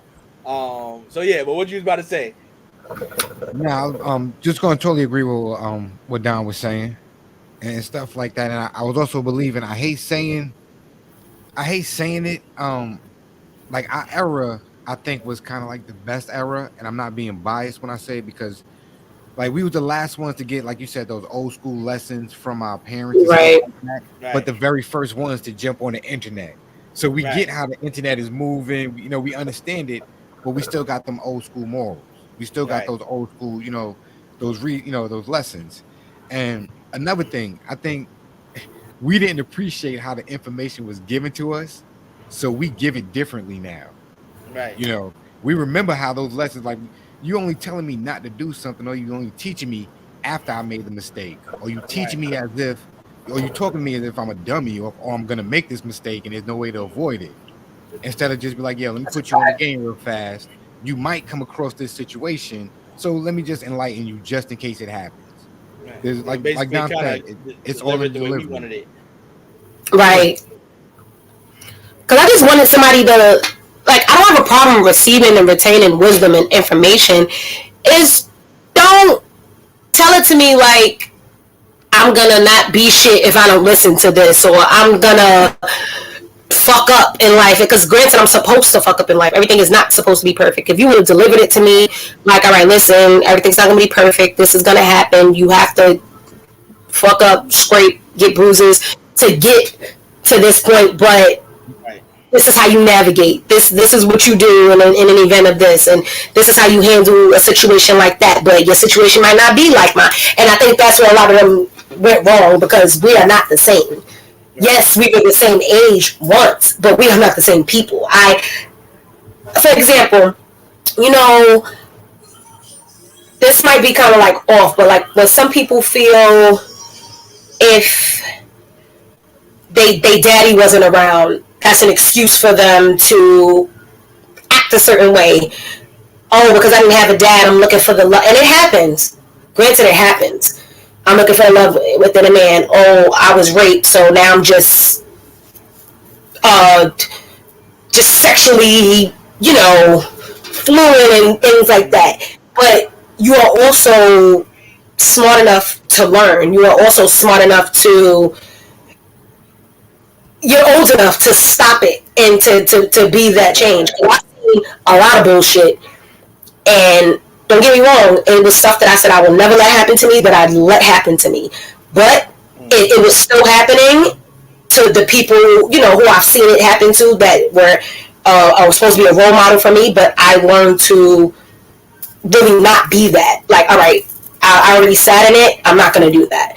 You can literally change who you are. So I think that was what happened. It was just like, all right, this is going to happen to you. And it's like, no. But I think what it also fucked up is that because you're supposed to be the role model. I can't have a parent telling me, oh, don't let no nigga put their hands on you when you're letting it happen right in front of me. I can't, oh, don't put no man before this, that, and third when you're literally doing it right in front of me. And I think that's another thing too, Dom. You brought us something dope right there. A lot of times when our old heads gave us advice, they was telling us not to do the same exact thing they was doing. So it's kind of contradicting. And I think everything that we speak off experience. We speak from the point that, I've done this, I've did this. I'm not saying it's right. You may experience it, but when you go through it, let me tell you what might happen. So I think that's right. That's a different way how we approach situations now. Right. Because I agree with actually what Rebecca just said. With the one thing I don't like is understand that we have to learn the hard way. We don't have to learn the hard way. No. I think a little bit in that era of us growing up, that's the way we learned it. We learned it the hard way. Don't touch the stove, it's hot. All right, go ahead and touch the stove and you get... Opposed to us was like, look, bro, don't touch the goddamn stove because look what happened to me. You know what I mean? Right. Before you experience that, even though they try to pull themselves out of the equation a lot. Right. There was saying I heard the other day, and it was more or less saying don't always go into it. And that's the only real advice I would have for the new era now and going forward is don't always believe you know everything. That's still something I live by, because there was a question that was asked. I forget the gentleman's name that was speaking, but he asked the audience he was speaking to, and he said he wanted them to repeat where he was going with this. So he asked the question of practice makes what? Right, and obviously everybody said practice is perfect. He said no. Get your mind frame out of your system. Practice don't make practice makes routine better than your best, but you will never reach perfection, which means you always need.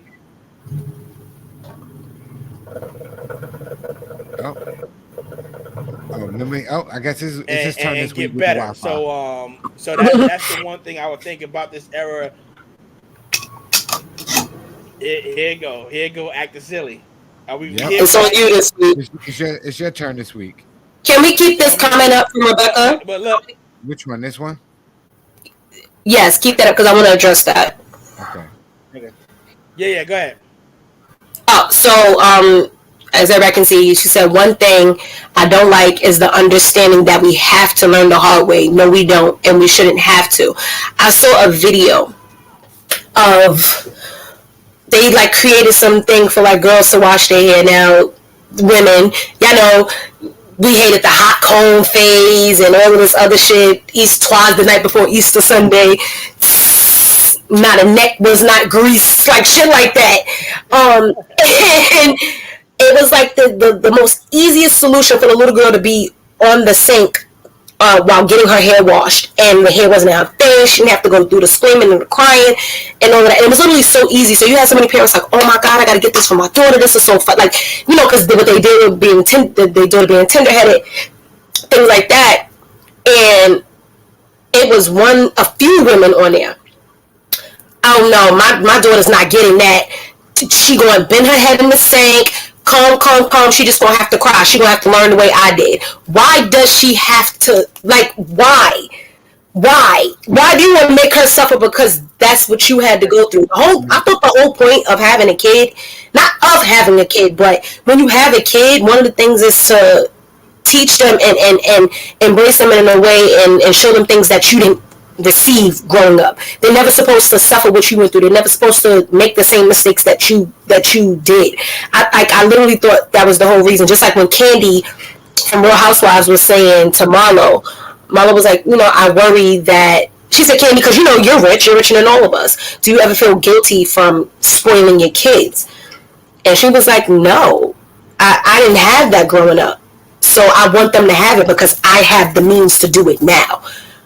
Marlo was saying she felt guilty for just giving her boys everything. And she was like, are they good kids?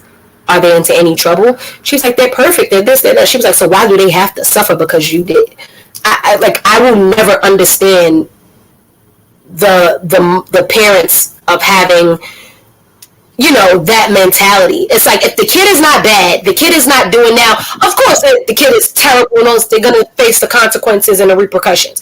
But if that kid ain't doing shit, they're fine, they're doing what they need to do to succeed in life, and they're making you proud, I don't see why they have to go through that.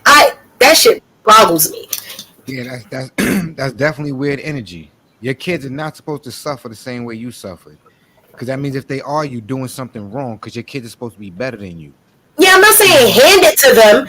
They do have to work for it. Like, I think that's what, like you rewarding your kid does not mean that they're not working for it. If they're doing all the good, if I got a kid, that's another thing. I automatically turn 18, I become a fucking tenant. Damn. Like, I'm in school and shit. Like, relax. I'm not being a dumb. I ain't bringing no kids in here, different men and things like that. You don't see like the Indian, like they create heirs for their kids. They want their kids to live under them, for their kids to come back if things get hard and things get tough. You got people that are scared to go back home because they don't want to prove their parents right. Right. Yeah. I should feel loved and welcome when I come back home. Like, you'll always have a place here. You'll always have a meal. You'll always, if times get hard, I'm never going to make you feel like, well, gotta figure it the fuck out. I don't want to do that to my kid, especially if they're not taking that fucked up route. If they did all they could do and shit just happens sometimes. I don't want to ever make my fucking kid feel like that. Listen, my mother always told me and my siblings, wherever I'm living at, you have a roof over your head too if you ever need it. Okay?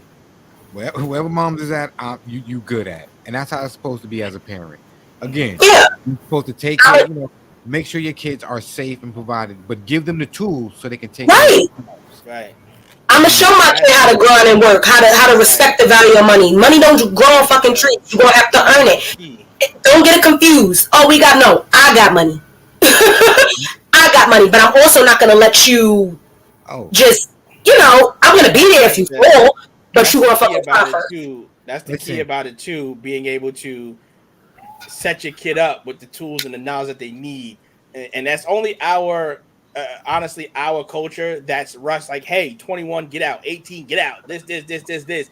But again, were you molding them that by the time they got to that point that they were ready? Do they know how to open a bank account? Do they know how to write a check? Do they know how to pay rent and carry on with the bills? Because you've done that whole time. All you told them was worry about school, but you weren't prepping them for anything else after 18, that. And at 18, they're still a child. They have to make they still have some juvenile mistakes to make. And you want to be able to make those mistakes in the comfort of a security place where you can still grow, you can still develop, you know, but you're still able to do your own thing, you know. So that's why I respect Shaq. You know, he was doing a conference as well, and he said, my kids, you know, they want all those extravagant things because of who I am, what I've done, the money I got. And like you said, Dom, he made the point of always saying, no, you don't have money, I have money. Right. You're not rich, I'm rich, right? You're still going to have everything you need to survive, but you're also going to learn, you know, how to manage money, how the importance of money, how to not blow it on dumb shit, how to do things like that. And he's like, yo, they've come to me with all these great business ideas. They want to do this, want to do that. And he goes, no, I'm not just going to give you money for that. Come to me with a business plan, have your shit together, and then I may go ahead in front and invest in what you got going on, but you're not just going to be giving it just because. Yes, I'm going to provide so that you don't know what a struggle is, but you're also going to understand how, when it's your turn to be on your own, that you're going to know how to do this without expecting everything, because that's not how it's going to work later. It's like this. Shaq got the fishing boat, but I'm not fishing for you, bro. We gonna get on this boat together. I'm gonna teach you how to fish so you can have another dope boat for yourself. You know what I mean? Right. Agreed. Yeah, but I mean, again, another conversation I think needs to be had. And needs to be, like you said, it's about the delivery of how you're doing it. So, honestly, I think as we became adults ourselves, obviously Jay's a parent, I'm a parent. Dom, you will be a parent one day. If that's in the cards, I don't know. You might be like, but nonetheless, I think why I hold our era so high is only because, like we said, we had just a little bit of what was left from our parents' era, and we were able to merge that with the era of now and kind of have game on both sides of the fence, opposed to just looking at it one particular way. And we're sort of kind of rewriting the way parenting is looked upon, even though, you know, we still out here making some mistakes as well. But I think it's more of an importance for us to really be on our game now, because we have the best of both worlds, and I think we can assist a little bit or give them just a little bit more than what we learned, you know, when we was growing up. Shout out to our parents though; they did the damn thing. But obviously we're in a different era now. So they did the best they could with the tools they had, just like we're doing the best we can with the tools we got. Right. But nonetheless, while we speak in our mind, once again, I think a perfect segue to jump into another one of our favorites, and it goes a little something like this. Hot air. Oh, it don't go like that. We did that. I'm black, y'all, and I'm black, y'all, and I'm blacker than black, and I'm black, y'all, and I'm black, y'all, and I'm black, y'all, and I'm black, y'all, and I'm blacker than black, 'cause I'm black. Sorry, bro. This one is on one today. I'm not sure why it's doing double plays. Oh, okay. I figured it out. Never mind. I got it now. See that? Learn something right on the fly. You had it on loop? I had it on loop. Look, that's that bum ass Spectrum Wi-Fi. You guys should fucking know. But y'all already know, man. Unapologetically Black is back on tap. This is our time to shine, to speak about some things that may have been bothering us. You know, what's been irking us, what's been on our shoulder, and now we have the opportunity to speak on it. Speak our piece, let the people know how we feel. And you as the listeners right now, you only got a couple of things y'all can do. Listen and like it. And if you got a problem with it, you got the left cheek, you got the right cheek, you can kiss my whole entire ass. Because like Dom said, I said what I said. So the floor is open. Model Citizen J, Miss Dom, what's up, man? What's irking y'all? Or not even what's irking y'all. What's something that you want to be unapologetic about that you love? Dom, I'm gonna let you set it off. Oh, mine is simple. Gatekeeping. I am so annoyed with the gatekeeping. It's especially from women. It's like it's money out here for everybody. It's a million gas stations. It's a million restaurants. Please, if I ask you something about anything, whether it's a place you went, where you got your hair, a shoe, a shirt, your degree, girl, it's not the Krabby Patty secret formula. relax. It's not gonna kill you to help another person out. I think everybody is just so crabs in a barrel, and they just got this doggy dog mentality, and it's like, chill. It's not that deep. Like, I can't force somebody to do it, but you better believe it. Like, somebody just wrote me the other day because she posted something, and I told her where she could find it, and she was like, one thing about you always gonna put a bitch on. And I'm like, because I don't see a reason not to. Like, I've never. Now, if people ask me where I'm at, a restaurant or something like that, I'm not gonna tell you till after I leave, because what you're not finna do. What you're not finna do is run down on me. But yeah, it's really not that deep. Some people really be taking it too far, and it's weird. It's weird. We still laughing at that one, Rebecca. Yeah, I'm not even getting into that. Yeah, we all gonna leave that one alone. Yo, Dom, that's definitely right though, man. People got to stop faking the funk, man. Stop being suckers, yo. Like, for real. Yo, this week, I'm gonna keep it plain and simple. Yeah, everybody pick a lane. Acknowledge your lane. Stay in your lane. It's all right to jump into other lanes, but you looking crazy like when you're on the highway and you got that crazy driver who's always switching lanes from lane to lane to lane and just be speeding. You looking wild reckless. So when you in the social media world, right, and you out here posting on your page and stuff, don't be woke 1 minute, don't be ignorant the next minute, don't be political the third second, and then don't be broke the next minute, and then you balling the next one. Yo, you looking confused right now. You looking like you don't know yourself. You know what I'm saying? It's okay to have a difference of opinion. It's okay to be various, be a cosmopolitan, and be dope in different aspects of your life. But when you jumping from lane to lane, hoop to hoop, too fast, too soon, you're looking kind of confused, and you're looking like you're just chasing trends. Don't chase trends just to be cool, y'all. Have your own valid opinion on something and stand on it. Don't sit there and be posting stuff and then be regurgitating what you heard on the TV or you read somewhere. Have your own thoughts, man. Just chill, man. Be authentic, yo. I don't know. I like that. That's it for me, man. Dollar. So mine is sparked by some recent findings. I'm not sure if you guys were in tune to what happened recently, but the consensus around the room, we all know who Emmett Till is, correct? Okay. So we just had a story that just popped up recently, talking now 67 years later. First of all, let me double back. If you've been living under a rock and don't know the story of Emmett Till, it was the 14-year-old young man way back in the day in Mississippi where he was murdered for supposedly whistling at a white woman. We're talking back in the early, I can't even remember the years, but way back in the, like I said, we're talking over 60 plus odd years, and he was kidnapped and ultimately killed.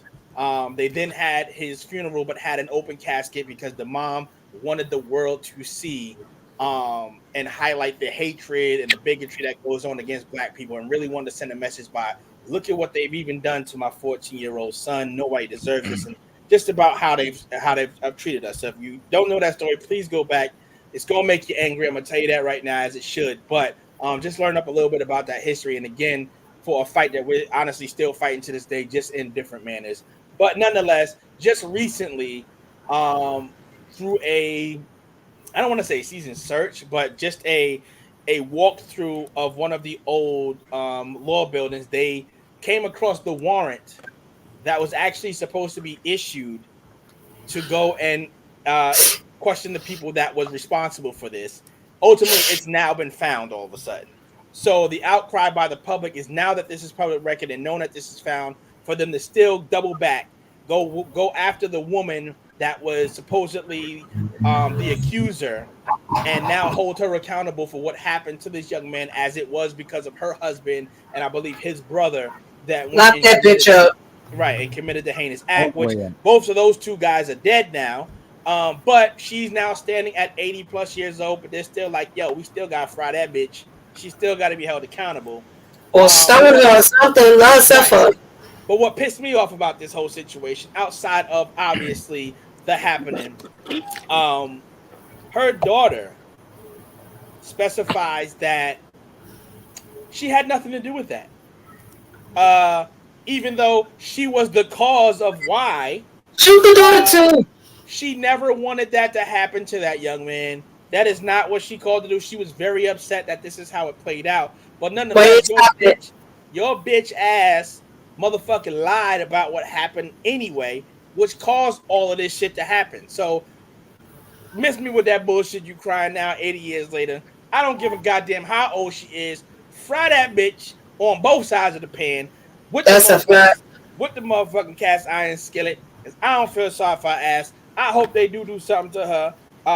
And that's she needs to look the way he looked. They need to make her look the way he looked. Unrecognizable. Like that shit is just crazy. And this just goes to show how through history we still have the different to why everyone always brings up race in certain scenarios, because this is how it always plays out. That side never gets held accountable for anything that they do, but yet you see what happens to us. And even now at this age of 80, did they not just go after Bill Cosby's old ass for some shit he did years ago? So bitch, you ain't no different, and especially for what happened with this young man. So and they had fucking Epstein walking free for fucking Weinstein. What's his name? Right. Don't even matter. Right. One of them white fuckers. One of them colonizers. But that shit just pissed me off, obviously, with the whole scenario. But then to see her dumbass daughter, she didn't want that. Bitch, yes you did. Because what the fuck you thought was going to happen when you said that shit. Stupid. Like, word. Triple time. Bring her ass back and take her back again. Exactly. So, yeah, I'm going to just leave that there. But definitely, like, again, if you don't know about that, please read up on it. They got books out, people speaking about it, breaking it down, pictures, everything like that. But that shit just pissed me off reading that shit. But yeah, that's what had me pissed off today. And also, real quick, if this is like a lighter note to things, the killer of Nipsey Hussle was just charged, first degree murder. So he's looking at 25 to life. They're actually still out there. They're gonna try to appeal that shit, but I think that shit is crazy for them to even consider something like that. When, like, what he did was so unnecessary. Like that didn't even that was uncalled for. Very unnecessary. But nonetheless, he did get charged. First. He got his ass beat, right?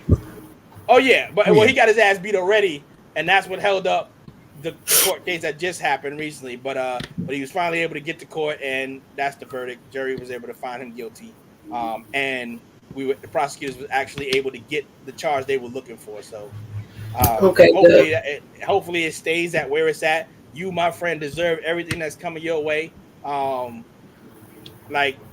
It's a fucked up situation regardless, because nothing brings Nipsey Hussle back. So nothing could ever, make that feel any better. But nonetheless, your ass, you also need to burn behind bars as well. That's a fact. They say he's not gonna. Oh yeah, look, they already and you saw the reports of them, already went out and shot up his family, and I think they already gone after that first initially happened. So trust, he gonna pay. Like, honestly, for him, I would probably beg for the death penalty at this motherfucker. What these niggas about to do to me? Oh, nah, I don't even want to deal with that. Just take me out now. Like, that shit crazy. But yeah, that's our week's Unapologetically Black. If you have anything that you want to rant about or you want to get off your chest, again, hit up the RTJ the Podcast group page on Facebook. Drop a comment below on the YouTube page as you subscribe, share, comment, tell a friend and we get those numbers up. We need to hit 1,000, y'all. So we need to get them numbers up right now. Right now we standing at, I think, 30. Look, we need 1,000. Goddammit. Listen, Journey fam, please share. Tell a friend to like, subscribe, hit the notification bell. Look, all 29.7 thousand of Miss Dime's TikTok followers, we need y'all to subscribe to the YouTube page so we can get that damn number up. That's what we need. Or, like I said, you can email us, rtjthebrand@gmail.com, and we'll definitely read it. Or we might select you to come up on here on live like we had Fatima last week and join us. Show some love back to the supporters. We definitely appreciate y'all rocking with us every week. Let's keep it moving to the next conversation. Free Britney till Britney's free. So real quick around the room, do we all know who Brittany Griner is and the situation that is at hand with her? Yep. Is she like a basketball player or something like that? Yes. Yeah. So Brittany Griner is the center that plays for the Phoenix Mercury in the WNBA. As we get into the discussion or later time about the disparity in as far as pay between men's basketball and women's basketball, or just equal play across the board, that is a much needed conversation and a very sensitive one as well. But for those that don't know, within the WNBA, even though they are a professional team as well, obviously they do not get the same support that the men get. So obviously their pay is a lot less than what we're accustomed to seeing some of the men make. So when the season is over, unfortunately, some of these women do have to go back to a 9-to-5 until the summer, until the league starts again. Or some take the luxury of going overseas to play professional, where over there they actually make a lot more than what they do in the States.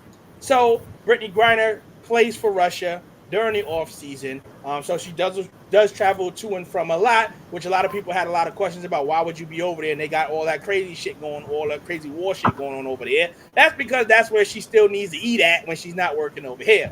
But nonetheless, she tried to come across the States to get back over here. She was caught with marijuana cartridges in her bag. She was detained. She was held captive as a prisoner over there in Russia for going on, I think, about 5 months now, 6 months. So there's been an outcry of why us as on the American side have not done more to get her home because of the amount that she got caught with. Should have been a simple fine and sent on her way, but they feel like there's a message trying to be sent in this scenario, so she's been held over there for the longest amount of time. So I want to get your opinions on this, just even hearing that little bit of snippet of it, because we had a lot of people that have said, hey, if this was Steph Curry, if this was James Harden, if this was LeBron James, we would have been on it and they would have been home already. And then you got some people that's like, hey, she broke the law. She's not supposed to have that over there. You know what the deal was. You got caught, so deal with it. But some feel it's not an even playing field right now with how she's been treated and the steps that's been taken to try to get her home. So again, are we looking at a disparity of men and women again? Are we looking at a disparity of black and white? How do y'all view this scenario here? Because again, keep in mind what she was found with should have just been a fine and been on her merry way. Do you feel in that scenario that we're doing enough? More should be done? Like, how should we be looking at this right now? I thought she got caught with hashish cartridges. Yes. Just hashish, or was it hashish and weed? Just hashish, just that.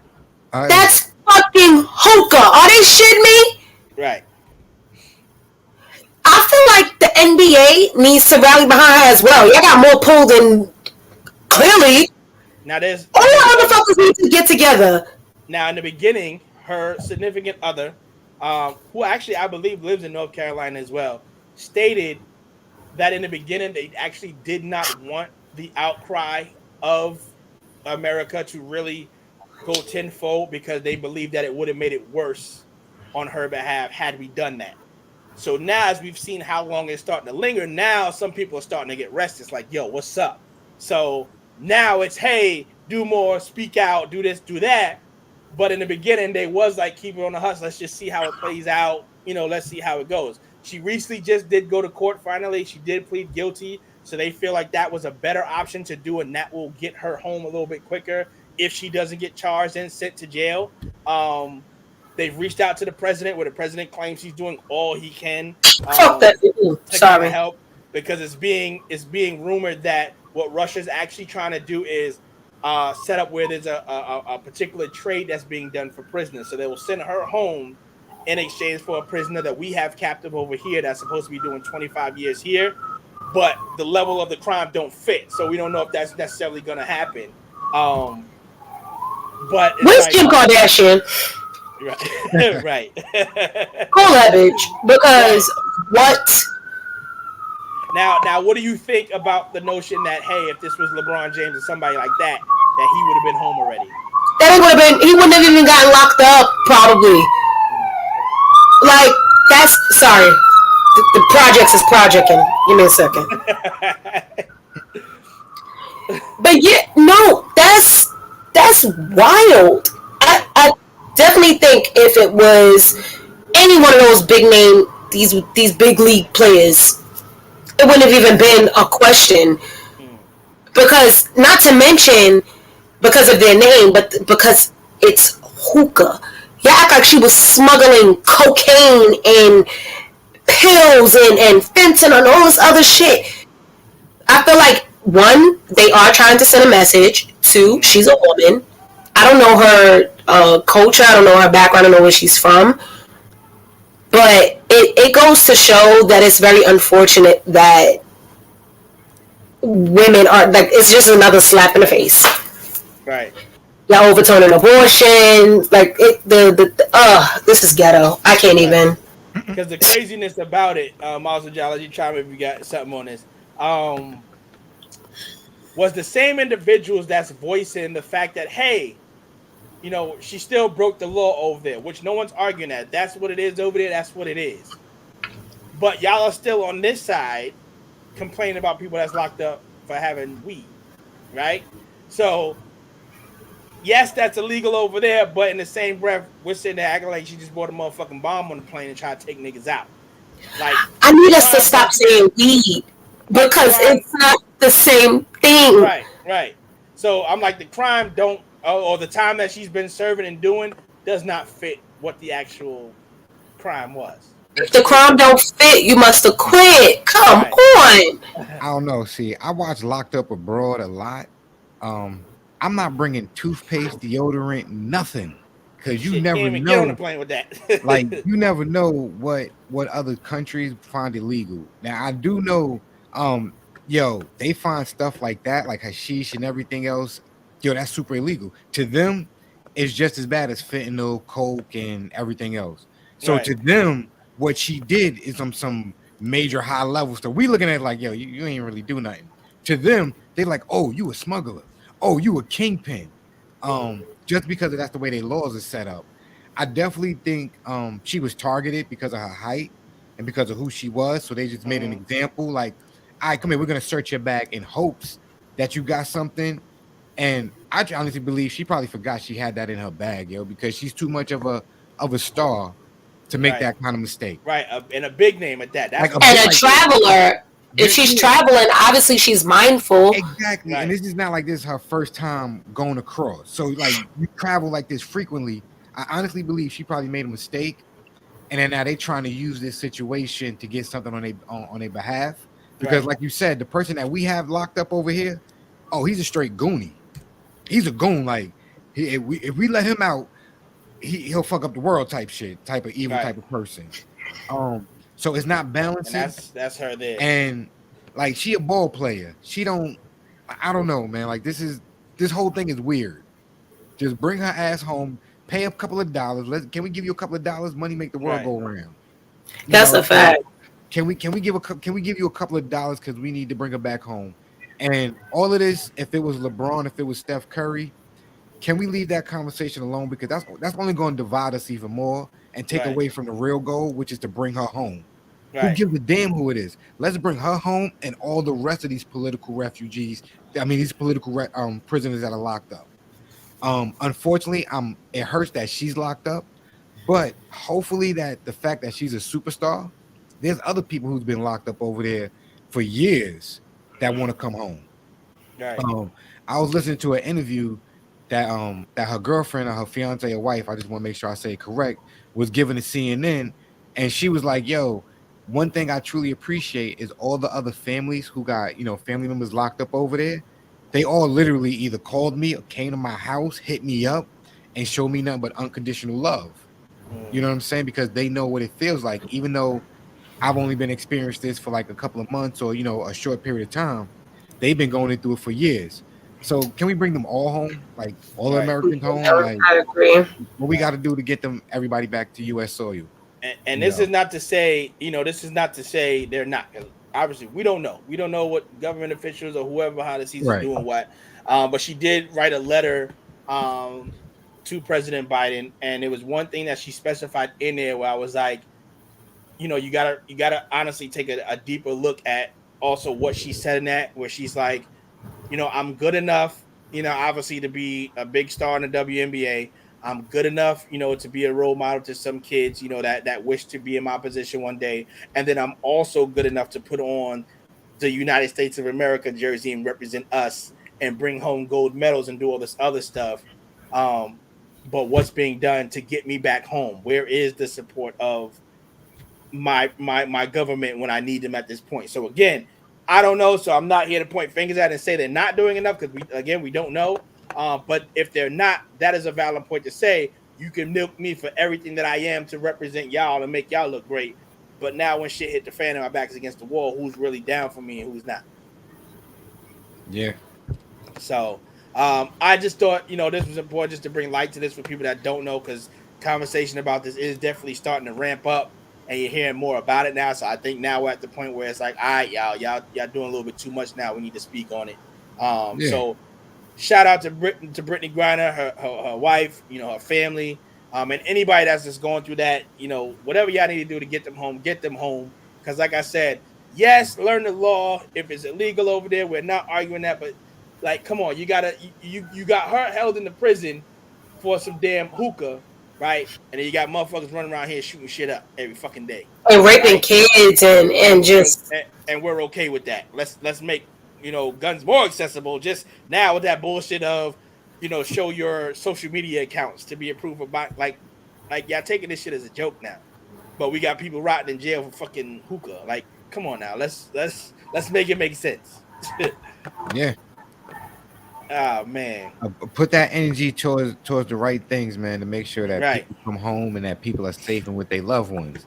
Right. Like you said, Brittany done, like in that letter that she sent to the president, she pretty much can wear the jersey of the United States, represent us in our events, but when she's in trouble, where's that same country? Niggas ain't fighting for her. Like, that's wild. You know what I'm saying? Like, I was, I don't know. That's weird. That's weird energy. And like I said before, I'm gonna reiterate. I honestly don't believe that was even in her bag, yo. Like, I don't know, man. It gives me weird energy, yo. And it might have been. She might, got cooled down, about to take a long plane ride, whatever the case may be. But again, it don't fit what they're doing. Because, like, yo, Dom, the amount that they said she was carrying. Well, she said like 0.7, some shit like that. 0.7. 0.7. Like 007. 0.007. And they said it was cartridges, so that means it's like. Right. So that means it was liquid. So that means the liquid was probably like. It was probably literally a pack. Yeah, but the way they were trying to explain it was as if she was trying to smuggle it from here to wherever she was going. So there could have just been a small chance that she smokes hookah. Right. But she said she didn't intentionally pack it. Right. So yeah, and that's weird. They need to get it together and get that girl home, point blank. It's kind of interesting too, because she's also plays basketball in Russia, so that means she plays within the country. Right. She provides entertainment for people. And they brought that up. She provides like entertainment. She helps with the annual gross income. So it's not like she's a bad person. I'm pretty sure when she plays out in Russia, she's out there doing clinics, fellowshipping, networking with the other young ladies and other aspiring ball players. So this don't make sense. And people they brought that up as well, and they asked about that, and then they was quite frankly like, but do you know how that would look for someone in Russia to be speaking on behalf of her against their homeland, and how crazy that would make them look? So they're not going to speak on her behalf. Oh, no, they won't. We understand why they're not going to do it. And this is why it's important, people, when you do your international travels and stuff like that, know the lay of the land where you're going. Right. Okay. You can't be out here just. You can't do American stuff in other places because it's not America. Okay. Right. And I'm not saying she did anything wrong, not for her in particular, just in general information, just know the lay of the land. All right. Facts. But let's try to lighten the load here a little bit. As we almost get to the point of getting out of here, we're gonna bring up another fan favorite of ours. Hopefully, again, this puts a smile on some people's face for the dumb shit some people would do, but we call this segment. You're so dumb. You are really dumb. For real. This here is the Negro Please Awards here, where we come across some of the most idiotic shit across the internet, whether it be TikTok, Instagram, whatever the case may be. You might have recorded some shit on your own phone. We here to highlight that right now and just be like, nigga, what the fuck? And yes, we're calling it Negro Please, but it doesn't just necessarily mean us. It can be anybody of any race, but sometimes it do be your own people. And we like, this is why we need to trade your ass now. So we got a couple of clips queued up this week. Find out who was able to find the dumbest clip. If not, we can give it to everybody. But we're gonna start off with Miss Dime, as you found this one. Actually, we were supposed to air this one last week, and I had the wrong clip queued up. So we got everything straight, and we're gonna throw this up right now. And here you go. Very, very devastating situation, but I knew it was gonna happen. All she did was walk around asking everybody for money. Then she got the nerve to say, God said, ask and you shall receive. He ain't telling you to ask me. He ain't telling you to ask her. He's telling you to ask. You get what I'm saying, man? I'm not trying to yell, but he is telling you to ask him. God made this promise to us. Now look at her sitting in jail because she want to rob this old-ass Newport smoker. And I know I ain't supposed to cuss when I'm talking about God and speaking of his name, but it don't make sense. I don't understand. She must ain't read Philip Ananias 4:19. My God will supply every need of yours in his riches and glory in Jesus Christ. I can't remember, but I know what it said, and I know God will supply my every need. Ma'am, it's a... Amen. Hallelujah. Philip Ananias. Philip Ananias. Glory. I know I'm not supposed to cuss when I'm talking about the Lord. It's like a fire shut up in my bones. My God. Philip Ananias. God bless that girl. Philip Ananias. I mean, I'm trying to get people just say anything to end up on the news. Because I saw her page. And she was like, I made the news again. She said I went viral again for being on the news. So that's my first video. When you sent me that clip, I was like, why homegirl look familiar? And remember, she was also the same girl that we found a clip when she was talking about her friend that got kidnapped by somebody that she was hooking up with online and talking about, I'm not going out there to look for her. That's what she get because she don't listen. When I told her, don't go out there. Yep. That's her. That's the same girl. That's her. Oh yeah, that's her MO saying some dumb shit. Yeah, she gotta go. It's cool. Oh my God, that's definitely up. We'll be on next. Model Citizen J, he's on tap next. Now this one you also said you did want to speak about this as well, for your Unapologetically Black, but this is also some real dumb shit that I left it alone. I mean, I'm gonna say my rant about this one for Unapologetically Black next week. All right.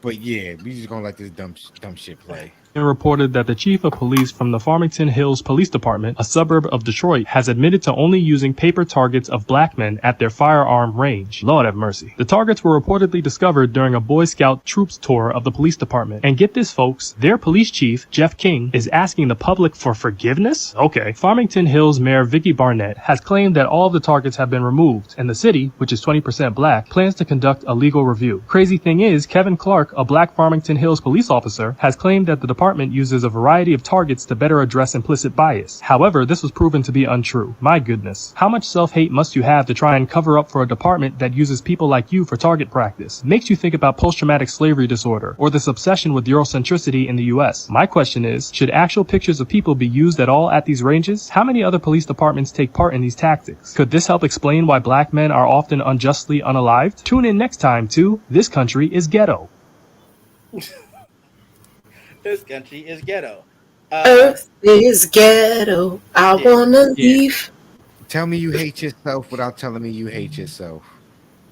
Like we really had targets shaped that looked like you, and you went home and you thought that was comfortable. Like if you have a black son, if you have a black daughter, that means you was like, all right, I'm cool with that. Like I would just shoot. Stand still, Timmy and Sheikah. Let me take y'all picture so we can fucking use it at work. The fuck? Yep. Like, right. Yeah, I'm gonna talk about that one next week because I'm. That was disgusting. That made my stomach hurt. Like that's unique, boy. Right. So I got to two. hang out with that white lady that got Emmett killed. Right. Same people. So I got two. I had a two for today for this one because I couldn't decide, but they both was equally as dumb. So for the first clip, this was just in honor of 4th of July just passing. So I'm gonna drop this one for you. Bag up, Terry. I knew it. Oh Lord, Jesus! Oh Lord! Oh. Terry. No, I thought you was gonna play the original. What was the original one? That's not. They used the sound. That's not him. Oh, that's Terry really got stuck under the firecracker. It was like, put it in reverse, Terry. I mean, yo, the messed up part is, and they left Terry there too. Nobody went and got him. They're like, because I saw this one and I was about to say, all right, so that's not Terry. So whoever that is, I'm gonna go on a limb and say this is why you had the issue with your legs in the first place. Why are you fucking around with the fireworks and you can't get the fuck up out of Dodge? Like, why was that smart to be doing that? Yeah, Terry had an electric chair and they kept telling him put it in reverse. Put it in reverse. All right. If my man is out here trying to light fireworks, out here, Lieutenant Dan, and like you got no business messing with it if your ass can't get out the way. Now this second one here is all the way ghetto. Ms. Dom, I hope you've never seen this. Model Citizen J, I hope you've never seen this, but this is taking it to a whole new level. And I'm gonna drop this one for you like this.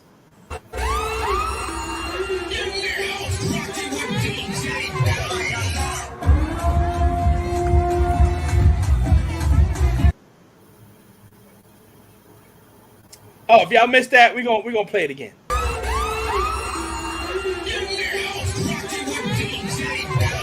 No, I saw it. Was that your shit up?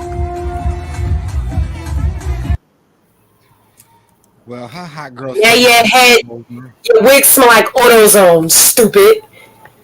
But now she's gonna be somebody's baby mother's. Her hot girl summer's ruined. I don't even got nothing to say on that one.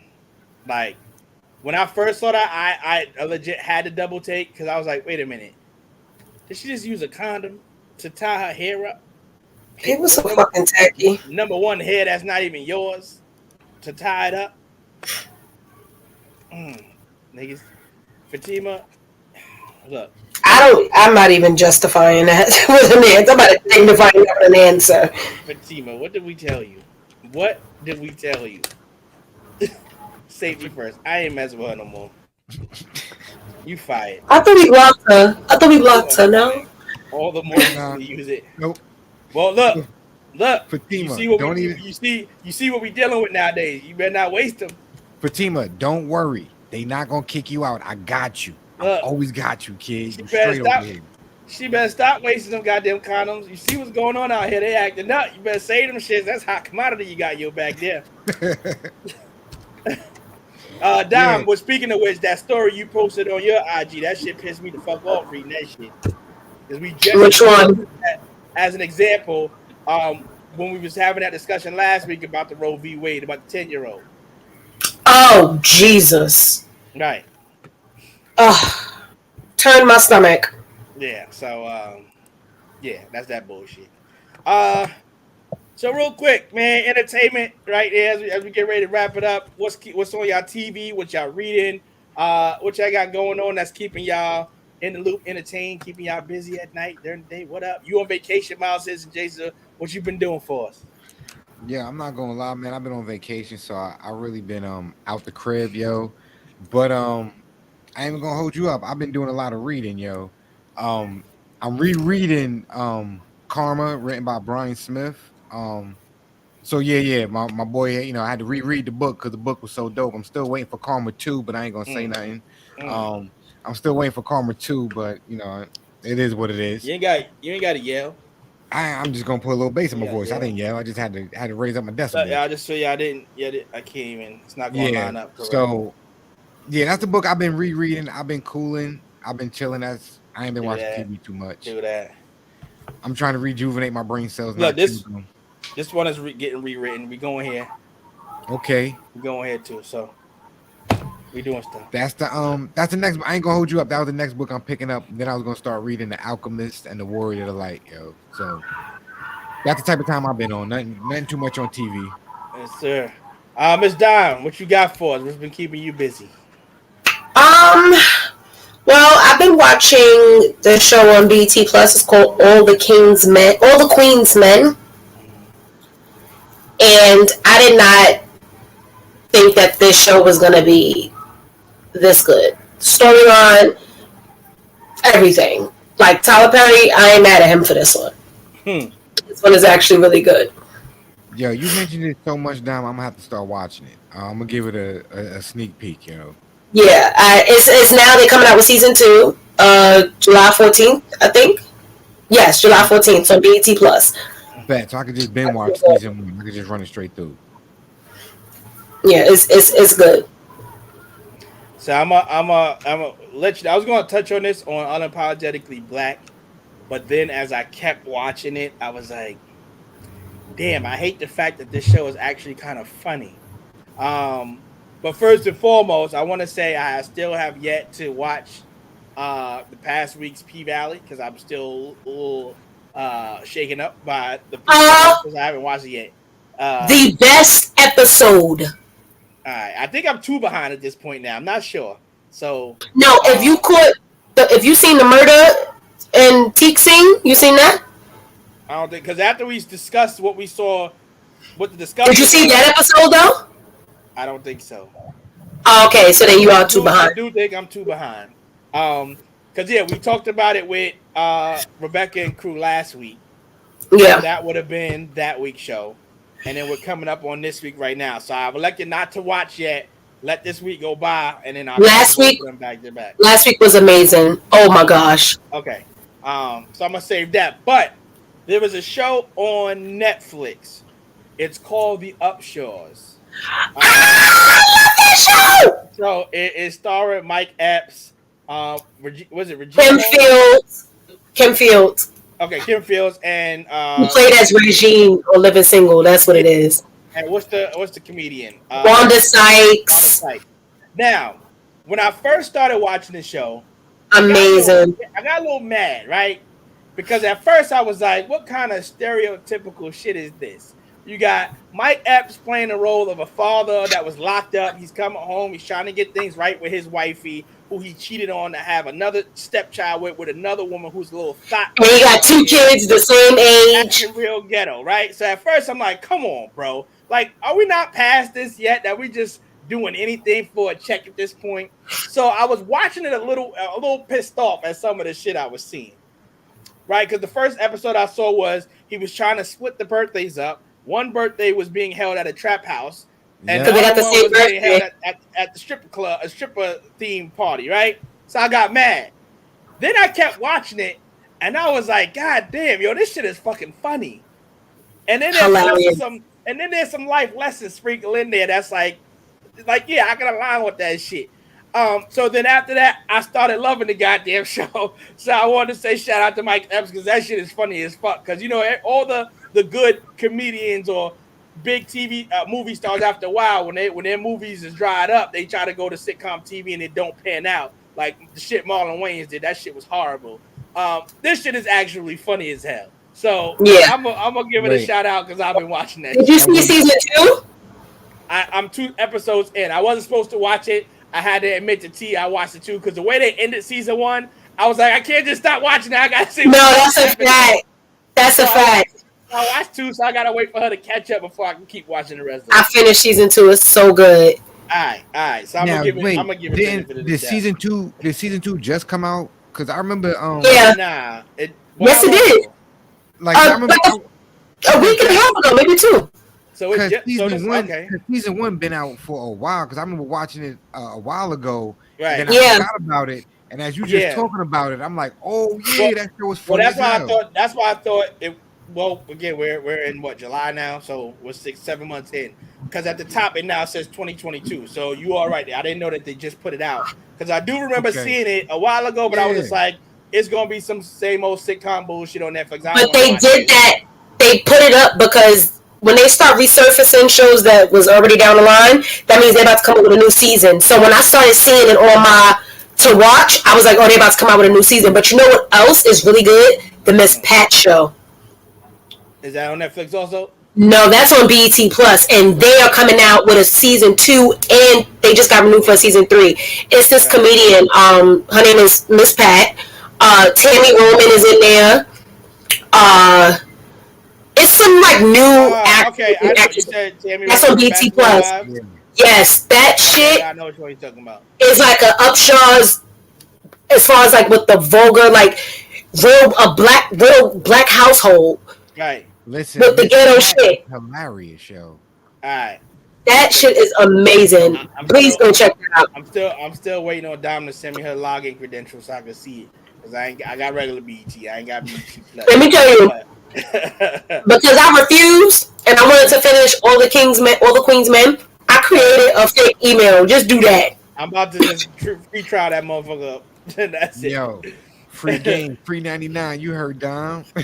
Create a free account. I just keep doing free emails. Oh, I can't forget. I don't know if you guys are into the show, but motherfucking Stranger Things, the finale to the fourth season just ended last Friday. Son, that shit was fucking bananas. Season 5, they talk about it's not coming until like 2023, so we gonna have a while before we even see that shit for the final season 5. But the way they ended this motherfucking shit, when I tell you that was the best 3.5 hours of my life, almost 4 hours watching this shit, because it was an hour and a half on episode 7 and 2.5 hours on episode 8. That shit was fucking crazy. Like, it's about to, and season 5 about to turn up whenever they get to that shit. But shout out to the motherfuckers because they from North Carolina and they got that shit changed. All right. Motherfucker, that shit lit. Word the motherfucker. And one more thing. Shout out to motherfucking wifey. I like, since Miles says and Jay always like to share hearts and shit when we on the show, I'm going to share some shit. Give me a motherfucking screen right now. Can't see it. Get this bad out of the way. This is for wifey right here. She gave me a just because card the other day. To show me some love and to just show me the importance of, how she appreciates what I do in this motherfucker. So when I talk about the traditional man, ain't no damn traditional man. This is either a good man or a bad man. That's what's up. She gave me the heart and all that. And we might get naked. So yeah. Well, since we're sharing shit now, I'm joking.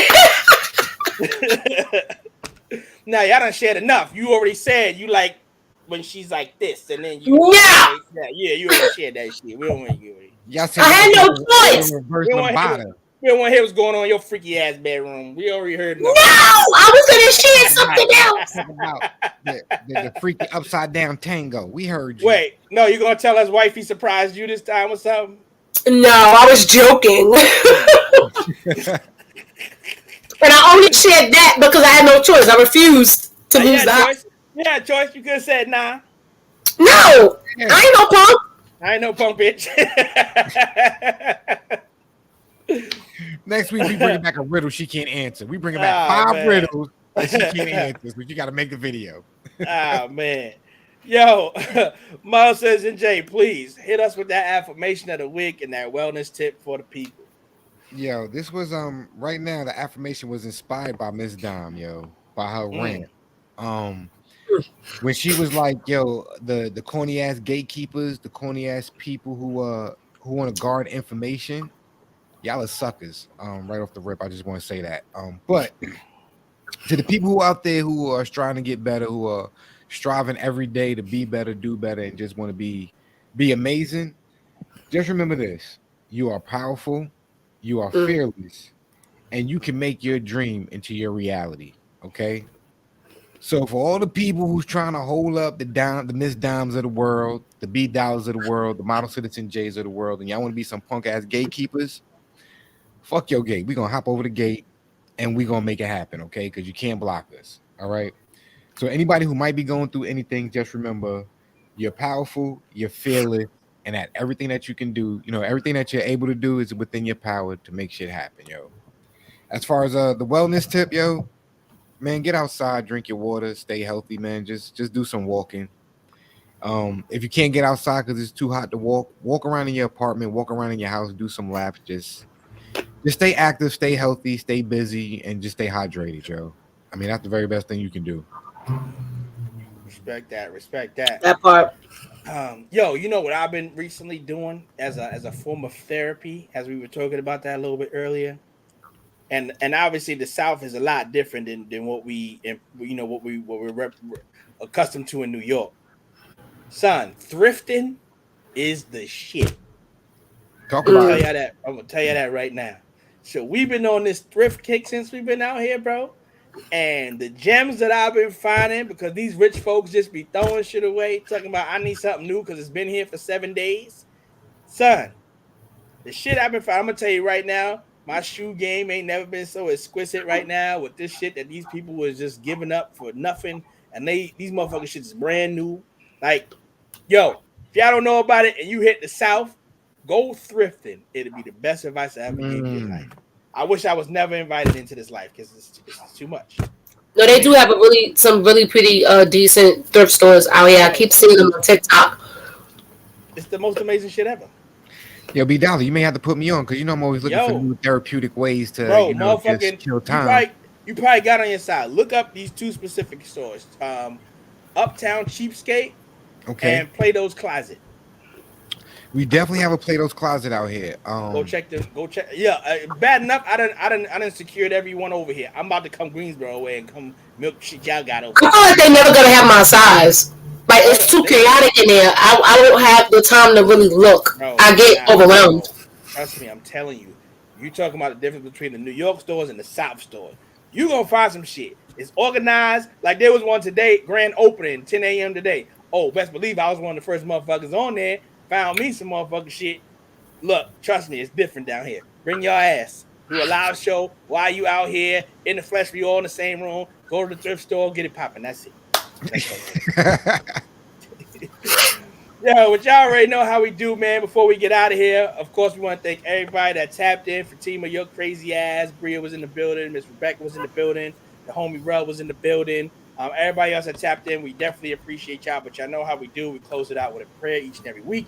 Set y'all on your merry way. Whether you're on the West Coast, you're still finishing up your day. But if you're on this side, it's about time for motherfucking bed. So this is how we going to do it. Precious Heavenly Father, we thank you once again for giving us this platform to speak our minds and speak our truths. Hopefully we've said something that's inspired somebody to keep it pushing, keep it moving, and know they are not alone. We are all in this together, and the only way we are going to make it to the promised land is by working together as a community, as a family. And also, most importantly, remember to stay connected to the man upstairs because he is the purpose, the reason, and that gives us the energy for everything that we need. He is our ultimate resources. We can never count on man, but we know we could always count on him. At this moment right now, if there is someone that is seeking your power and your ability for what you can do, I ask that you intercede on their behalf for the words of my mouth to your ears, that you step in on whatever their problem is and just show them your ability that you are the way to make a bad day into a greater day. And just as long as we stay connected to you, we will never be lost. Forgive us for going astray. Forgive us for not knowing the way, but once you give us that knowledge, allow us to make our way back to the path so we can walk into our purpose and ultimately have better days. In Jesus' name we pray. A to the men. Amen. You got that oil. You got that oil. I got the oil. It's somewhere in here. I got the oil. You got the oil. I got the oil. As I just accidentally pressed the button on the ear again, and I don't even know. I think it's child tripping. There's somebody playing in my ear right now. that might have. Well, what? Marvin Sapp. That's my guy right there. He's coming out with a biopic. I gotta check that. I gotta definitely check that. The man looks nothing like him, but okay. Oh man, but yeah, once again, thank everybody for checking in. What you say, TJ? I said, is it on BET because they never get the people who's supposed to look like the person. They always get some. Nah, it's on TV One. Yo, actually, even worse. Speaking of that, you know what's about to come out down because of that motherfucking fiasco of verses with Mario and Omarion. They're now coming out with the 5-part series to B2K. Yo, I gotta watch that shit because I don't hear what nobody said. Two things. Yeah. Y'all watch Tales? You said Tales? Yeah. Tales is coming out, and the little previews look good. And shoot, it's another one. Oh, they doing Murder Inc. Murder Inc. Yeah, that's what I was about to say. Yeah, yo, but I was about to say I don't care what nobody say about this whole unbothered energy Zen bullshit that Omarion be talking about. Omarion fucking suck. That because he lost. Okay, and I don't care what nobody say. Yeah, I got to talk with that for that. Oh man. But nonetheless, we out of here, people. Once again, thank you. Y'all already know it's never about the destination. It's always about the journey. And try as they may, they will never be RTJ. Watch this. It's 3 the hard way. With DJ BDOLLA. This time. And Model Citizen J. It's RTJ the Podcast.